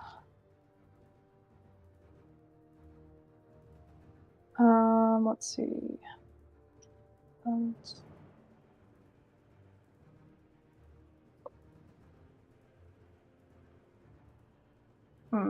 Do I use another? Okay. Might be a little stupid. I'm going to elect to not. Okay. I will not use. Oh my god. Train of thought left the station and did not have me on board. Yeah, I'm not gonna smite. It'll just be 10 slashing damage. 10 slashing damage. Is he still up? As you strike him, he goes down. Another gem hits the floor. Sweet. Yeah, like I said, there was a world where you could get him, but it depended on whether or not you could get it figured out, and you did. So good stuff. All right, Chris out here solving problems quick. I gotta say. Swing All first, ask questions later. Are you gonna move or anything? Or are you gonna hang out where you're at? if I move, do I have to disengage, and does the guy above me get a attack of opportunity? Well, he is blinded, so he would make it at disadvantage. But yeah, I mean, no, actually, he's already burned his reaction, so he wouldn't get one on you if you move. Oh, interesting. Yeah, because he attacked Diaphanous earlier as he left. That is true. Ava is also 30 feet in the air, but keep in mind, the other guy is also 30 feet in the air, which means you could move to the right underneath Ava and go north or whatever. Oh, okay. I forgot she was in the air. I will move. Okay. I'll move 20 feet. I'll go here. Okay. So I'll kind of zip underneath Ava, avoid the blind dude, and just pop over there.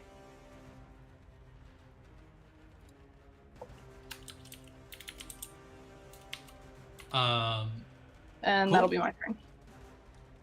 You zip that way. Hey, Lorik, there's another gem on the ground over there. I want. Oh, Matt, we haven't had the angel go. That's true. Well, I was hoping he would go on your turn, if that's fine with you. So Yeah. if you want to move him around real quick, let's go for it. No, I'm happy with where he's at. Okay. Did you want him to do anything, attack anybody or anything? The guy just to the south of him. Okay, go ahead and roll me an attack roll. And let me know if you meet or beat anything.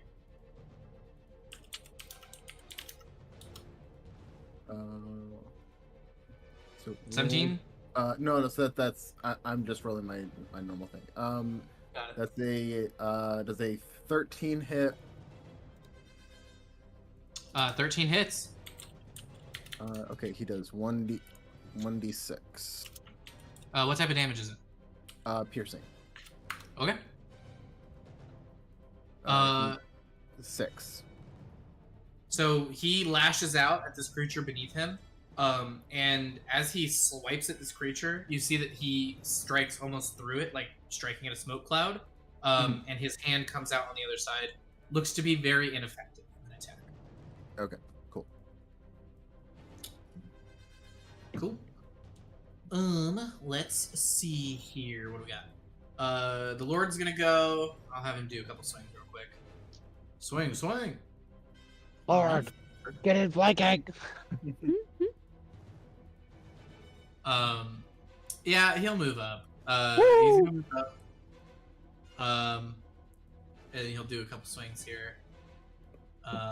His first attack, second attack. Dude, god damn, this guy fucking sucks. He's gonna hit one Right. time. Can I use my reaction to do something absolutely ruthless? What are you going to do? I want to steal his ring while he's swinging his sword. Oh my goodness. You could try. That's why I'm here. Okay. Yeah, if you'd like to try, we can go for it. So you're gonna burn your reaction. This is going to be a sleight of hand check at disadvantage because of how fast he's moving, trying to swipe through. And I'm gonna set the DC at 23. That's pretty hard to make. Let's see what I can do. Okay.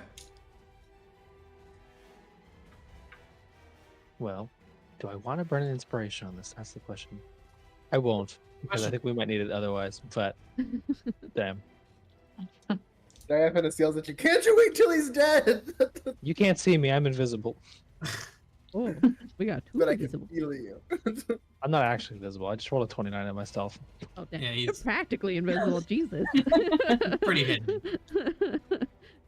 Pulls his fucking hand back. He's like, what the fuck was that? You're out, there's nobody there anymore. Are you burning inspiration? Try again? No, I'm not. Okay. He doesn't seem to notice your attempt just because of how hidden you are and like the fact that he's swinging a sword at this dude. He does, again, minimal damage to this creature, but damage nonetheless. However, you do not steal his ring in this moment. Cool. Bird turn. Bird turn. Squawk, squawk, baby. Oh, squawk, squawk. Oh, which creature looks yummy enough to take? Thank you, Bleep Bop. Carissa's turn. Have a good Oh one. no. Let's see. Oh. Okay, Carissa. GG. Um, Good luck. a 27 for the beak attack. Oh. I'm assuming that hits. No, you know what? You know what? It's not. I'm gonna use a luck point and turn that into a 6.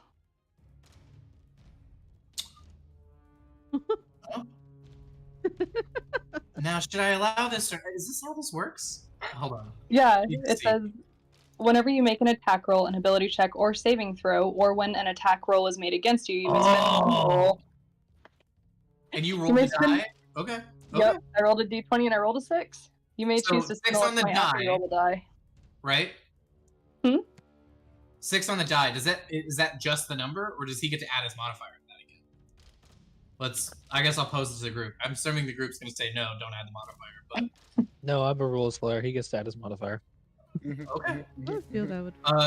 Well, Still oh 19. yeah, so they get that modifier. It's you can spend 1 point to roll an additional d20, and you choose which die to use. So yeah, I choose the 6. Chris has still heavy armor. 19. I'm just hoping they'll be fine. Yeah. Still a 19 on the attack roll. Oh, damn it! He's adding 13 to Plus this roll, 13. just so everybody's Oh. clear.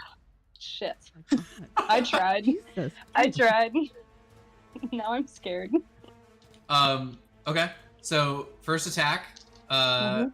and then the second attack is an 18. That 18 is my AC. Okay. Beats it. Oh, this is bad. This is bad. This is bad. This is. So you're gonna take 25 piercing damage from the first attack as Okay. it slashes at you with its beak, and then the second attack, it is going to lunge at you, pick you up, and begin to fly you away. You are Wow. grappled. So yeah, you are grappled. You're gonna take 21 bludgeoning damage as it begins to crush you in its talons, and it is going to attempt to fly away. Oh, I'm down. Let me see how many feet it had to move to get over here. 31. Oh, guys, I'm down. How much Okay. damage did you take? I took That one turn? 46 total, and I had 42 health. Damn. 1, 2, 3. He hurt. 4. Okay. Oh shit. Okay. I can get you. You see he grabs Carissa and begins to fly off in a direction, and then begins to ascend upwards as well. Fuck, I don't have any healing spells. I'm a rogue. Fuck. Who built this Ava? fucking character? The only thing I will say is that Ava, you will get an attack of opportunity if you want one to burn a reaction on this turn to do something about this if you'd like. Yes. Because he's Please, gonna please. go right by you both times. Please do. I'm going to. Nox, just so you know, Carissa had 60 plus, like 60 or so HP, right? 66 something total. Mm-hmm. But took like 20 something damage on their first turn because I got hit by like Gotcha. 3 dudes. Yeah. So, that's why 42 HP. Just wanted to let you know. Makes sense. Can I was like- I attempt to curse? I it? also didn't expect her to go down. Yeah, what's up? Sorry, you're gonna attempt to curse. Yes. Okay. So you're gonna reaction. What type of curse are you putting on this thing? I would like to attempt to do a swine skin. me, Yes. Remind me what that does. I would like to know. Choose a creature within range that you can see or hear. Target creature must succeed a wisdom saving throw or become cursed. While cursed, the target is transformed into a beast of my choice, with a challenge rating of 1 or lower. The target regains its intelligent, wisdom, and charisma scores. Okay. That seems fine to me. Turn this giant bird into a goddamn chicken. So we're gonna- I was thinking that. we're gonna move Carissa back to right here. As the rock began to fly away. Ava, this is a DC 16 Wisdom saving throw. I'm gonna let you know this creature adds 0 to their Wisdom modifier, meaning they have to roll Thank God. a 16 or higher. Oh, please. I wonder if I can share the. I'll just roll it in the thing. But let's see. Where is? If I hit this, does it share to everybody? Yep. Yes. Sorry, I got happy. Fails it safe. Cool. Big birdie turn into a pig, huh? Turns into a. Oh, don't do what Carissa said, because that was my first thought too. Is I'm making this flying bird into a chicken. Okay.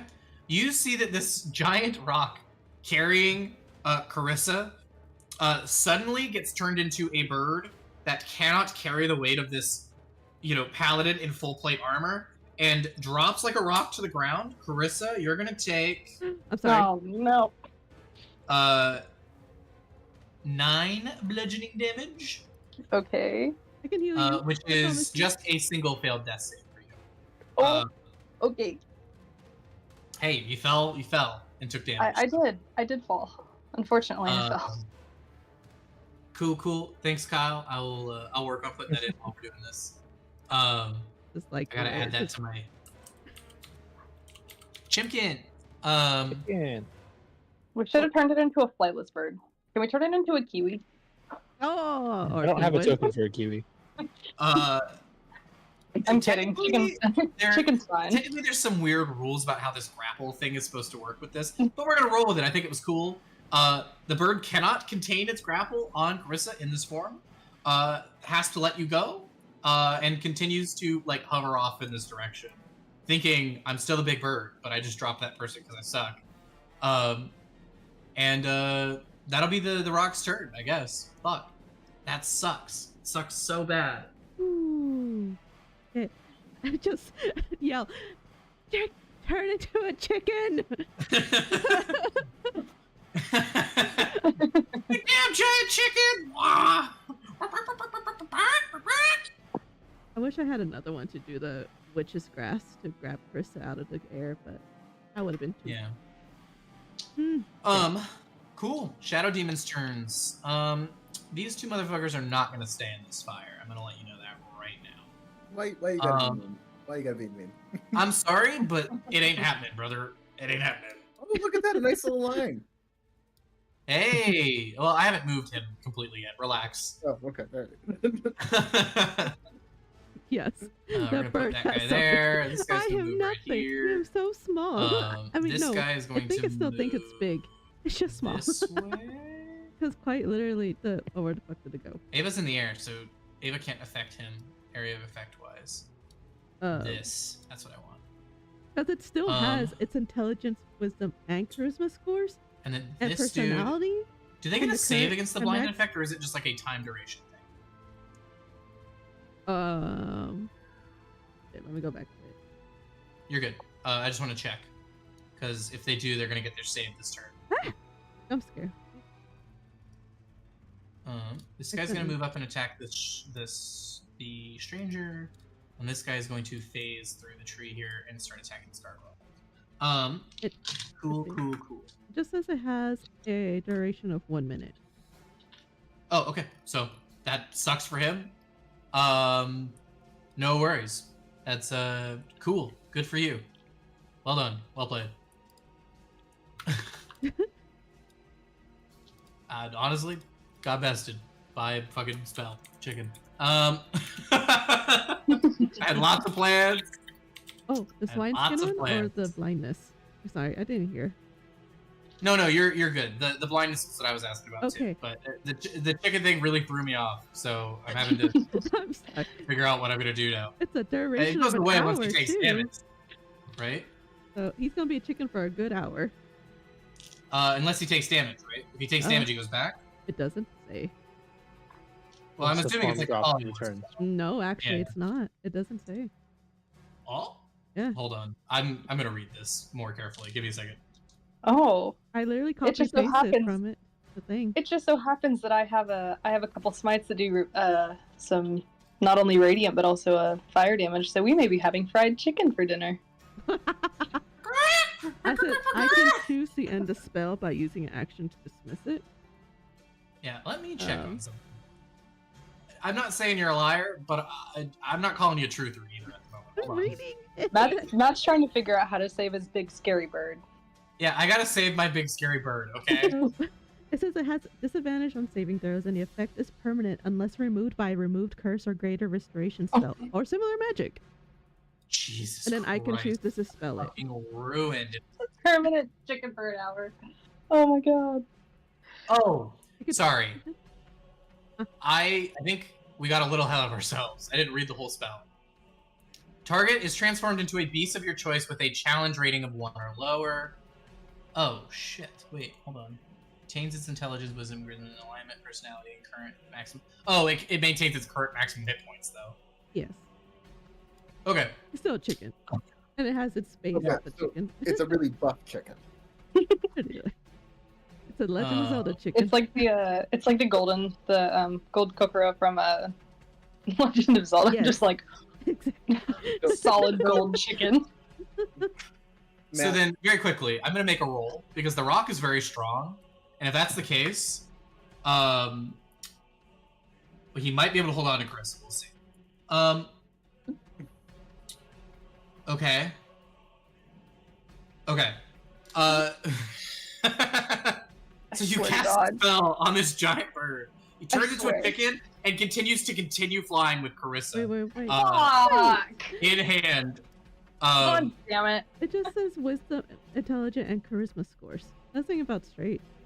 Wait, whoa, hold on. All of its other God game damn it. statistics are replaced by those of its new form. What is the thing of the Personality chicken? maximum hit points. What is the strength of a goddamn chicken? 23 of what course. is the carrying capacity of a northern eastern swallow? I've been soiled. I can't believe this. Fine. Carissa, you still drop to the ground and take 9 hit points, because fuck you. And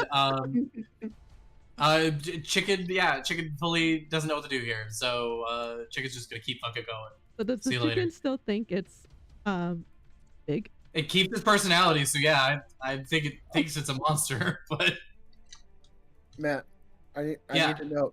So it has the hit Can't points fly. of the rock, yes. but okay. So if I were to do damage to it, it would do damage to the principal, not the. Yes. Okay. It's not polymorph, it's just a chicken that has the hit points of a rock and all of the mental faculties of a rock. But it's a But chicken. doesn't.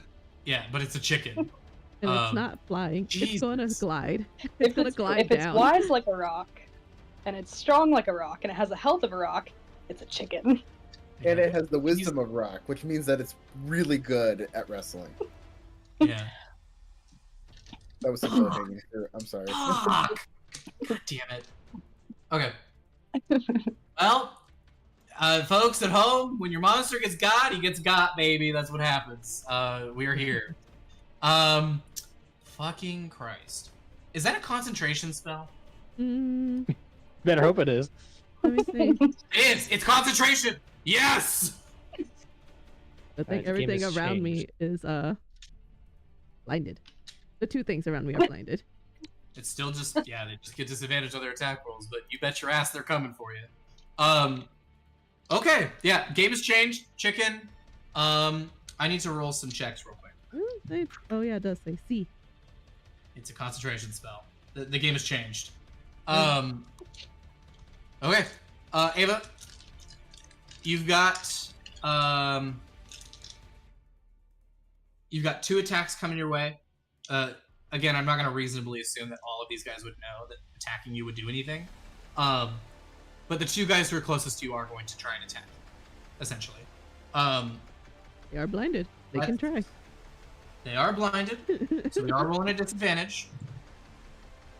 The first attack is going to be a...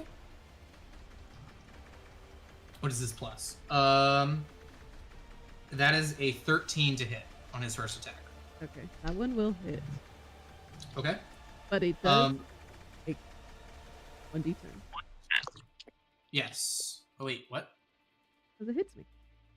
Oh wait, no. Oh. Wait, I was am I like, reading it isn't right? it when Hold you on, hit hold on, it? hold on. Oh, I get to add another curse to it because it hits me. Did you already just burn your reaction? It hasn't been your turn yet? Oh, Because you just used your reaction to curse the rock, right? oh man, it says you can cast a curse spell on triggering creature as a oh yeah, as a reaction. You're right. As a reaction. You're So. right. No. Not letting you get You've done enough this turn. You've done enough. No more. None of this fucking. I fucking turn it into a chicken too. Shadow chicken.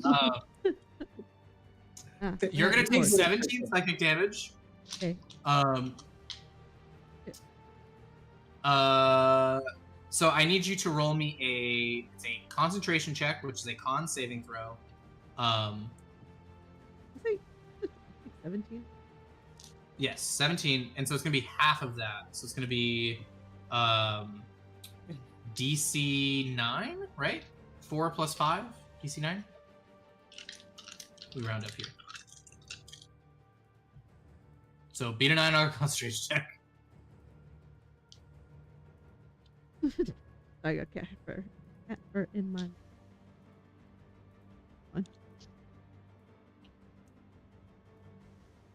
Got a 14. Damn it. Alright. Shadow number 2. All comes down to you, baby. Gambling out here. Oh shit. Okay. Does a 15 also hit then, right? Because a 13 hits? Yes, Okay. yes, absolutely. He rolled a 10 and a 16 on the die and he gets a +5 to this roll. So this is excellent for me. Damn. I know, right? Jesus. Okay. I mean, if I don't get the rock back soon, it's kind of just over. 10, 4, 14. How much am I getting? Okay. Yes, my AC is 10. You only take 15 psychic damage from this one. So you need to beat a 7, right? That makes sense? Yes. 7. 15, 10, 8. Yeah, 8. 8 total. Ah! That's half the damage. Oh, that's a dirty 20. All right. The chicken lives. You know what the worst part is about the fact that the chicken turned into a fucking chicken at the end of its turn? I didn't get to roll for its breath weapon because it lost that ability on its stat block. God damn it. All right. Stranger. Okay, the stranger takes some damage. You see this thing reaches out. Gargoyle. Does a 21 and a dirty 20 hit the gargoyle? Yes, both of those hit the gargoyle. Okay. I am but a witch. Gargoyle What is can I going to do? take. I am a spellcaster. I am a glass cannon. But look what I did. 17 psychic damage on the first I attack. made that big ass scary bird and then, into a chicken. Why? Why did you roll so badly? We had the right thing going. 6 psychic Good damage. thing going. Oh wait, that other gargoyle. Wait, no, it doesn't. No, it doesn't. Never mind. Yeah. On attack. I keep getting mixed up. Yeah. I bet. No worries. No worries. So total, it was 17 plus 6 for 23 psychic damage total to your gargoyle. The gargoyle's looking a little rough. He's a little rough around the edges. No worries. I got some plaster of Paris in my bag. I'll be fine. One of these guys is going to attack Diaphanous. Okay. Does a 17 hit Diaphanous? Oh yeah, my music AC is is so- 11. Okay. 15 psychic damage to you.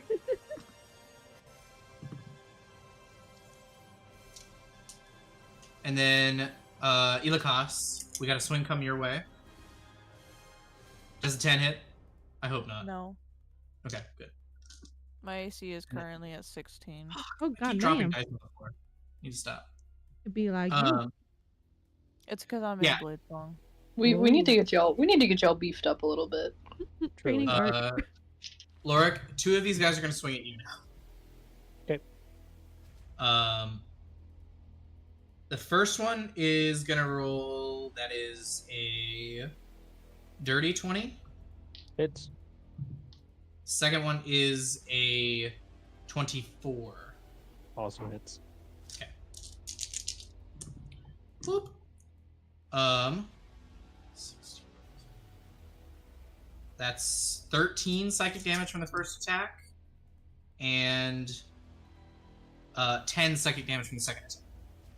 Holy, stop that. Cool. That is all of their turns. So, oh, whoa, there's one more. Oh, sorry, I've got to figure out whether the captain is going to take any, or the lord is going to take any damage. Hey, he took damage this turn, poggers! I might actually get to do one of my objectives. Oh no.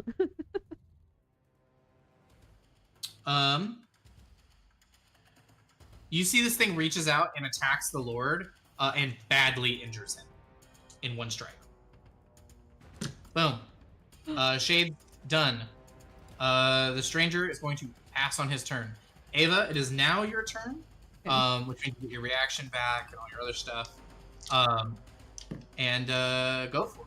So, how can I get to Carissa without doing an opportunity? You would need to disengage, which would take your action. Oh, mother. Oh. Is there? Right. Unless you have like a bonus action Misty Step or something like that. And I wish. I did not. I should have multi-classed in. I should have taken this.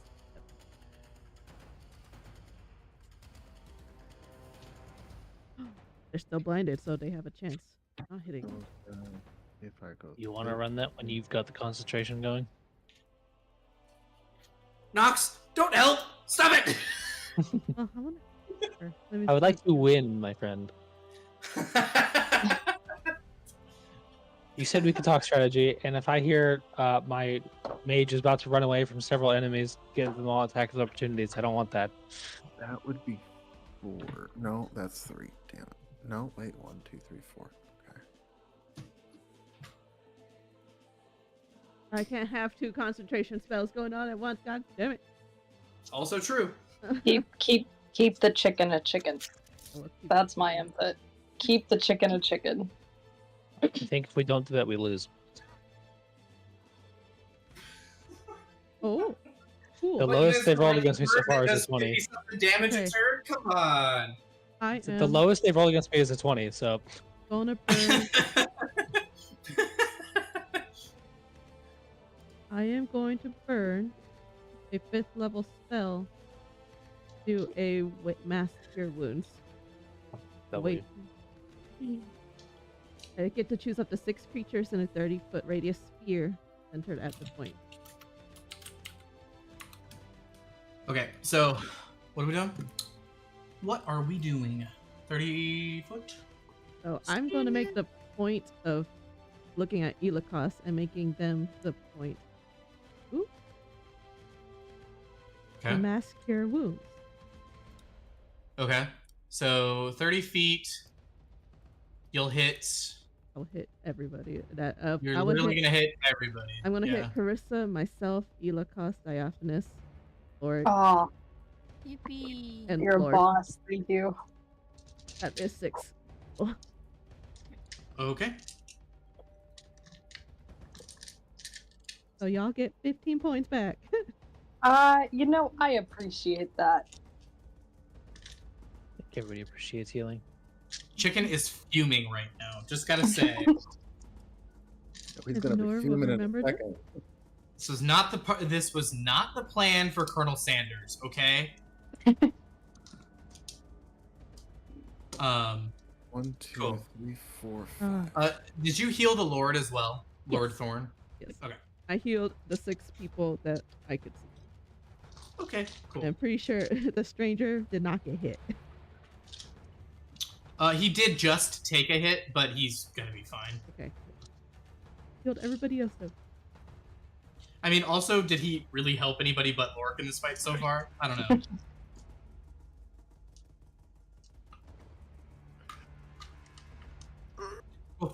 Oh, did I cast that at a level 5? Yeah, yes I did.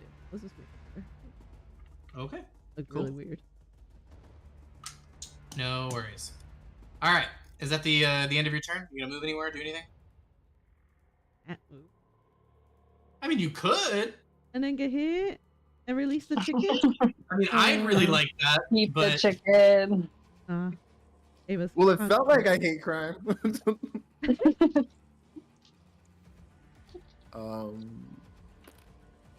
Nope, I'm good.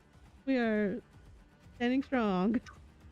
for sure thought I was gonna put a player out of this game tonight, and it didn't happen. I'm sad. My chicken doesn't come back. My rock, I'm kind of fucked. I'm gonna be fucking real. These other guys are kind of just bits and pieces. Bird was kind of the whole stick here. Let's see.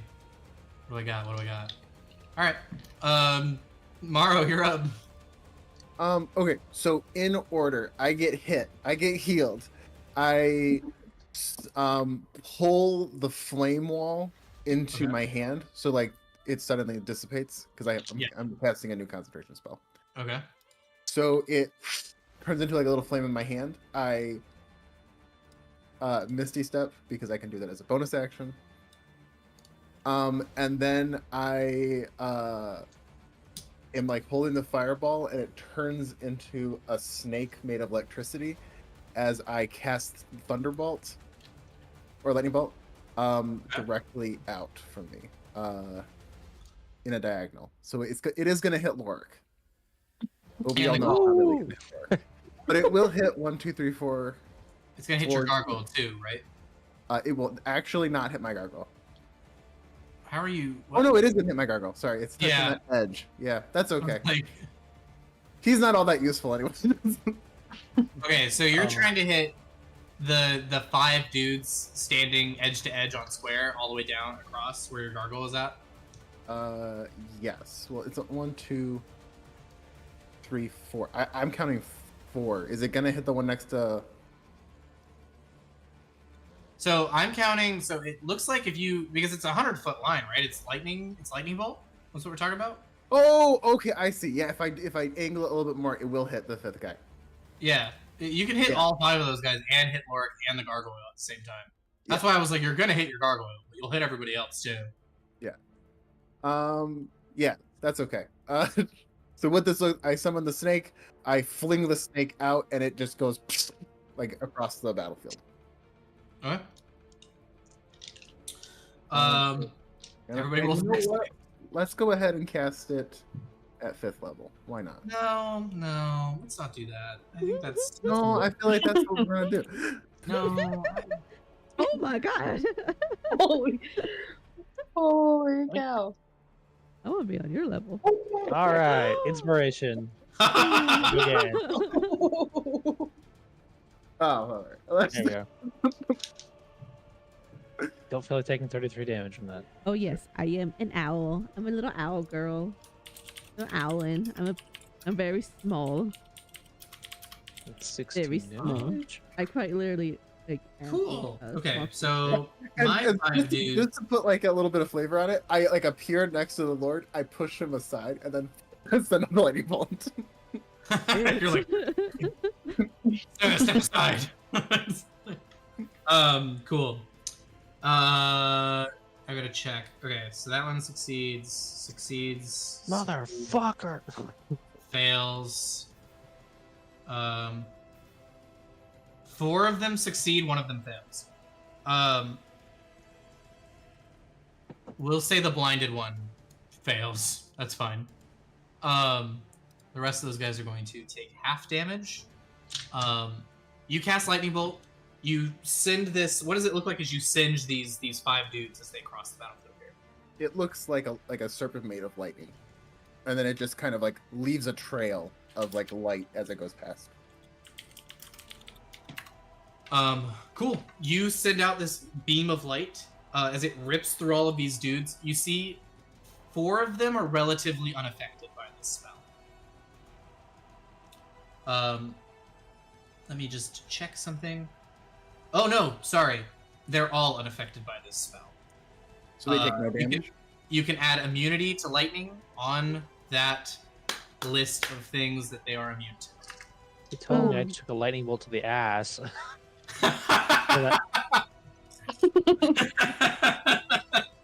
Telling you people roll my your- shit list tonight.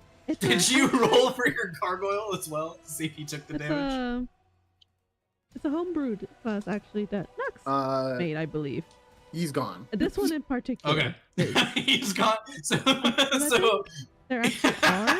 Diaphanous pulls Owlin out this folks that are spell, different. rips it across all these dudes to think he's gonna fucking do all this damage, and all of these dudes just turn and look at you. Oh no. Oh. Oh my god. Lorik also turns to look at you. Like the foot, dude.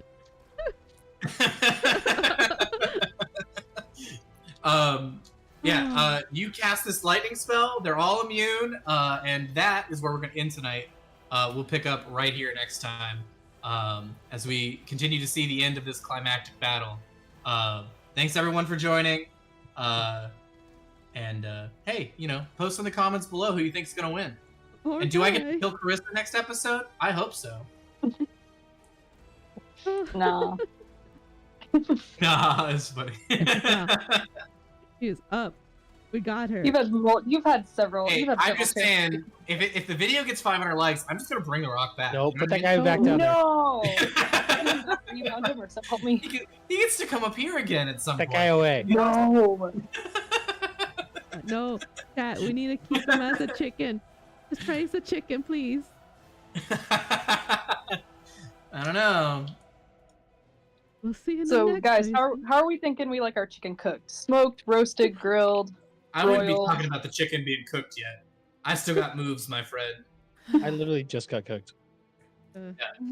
Eat it with a side of smite. Oh, I think I can deliver that. Some holy radiant seasoning on it. Of that. All I gotta think say is this I've got chicken some of can that be at the first one- level. One tough motherfucker until it is GG's. Very good. Anyway. Say goodbye to chat. honestly... Oh, goodbye, chat. Goodbye, Bye, chat. chat. We'll talk Bye, about our series chat. later. Thank y'all so much for watching again. It's very awesome to have y'all here and streaming on multiple platforms. Thank you, Twitch. Thank you, YouTube.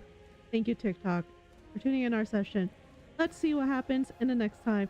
Who's gonna die? Who is gonna keep staying alive? Are we gonna have to roll new characters? And is the chicken gonna stay as a chicken? Because so help me God, I do not want to lose my concentration. So have a great night, y'all. Thank you so much. We'll catch you on the next one. Bye-bye.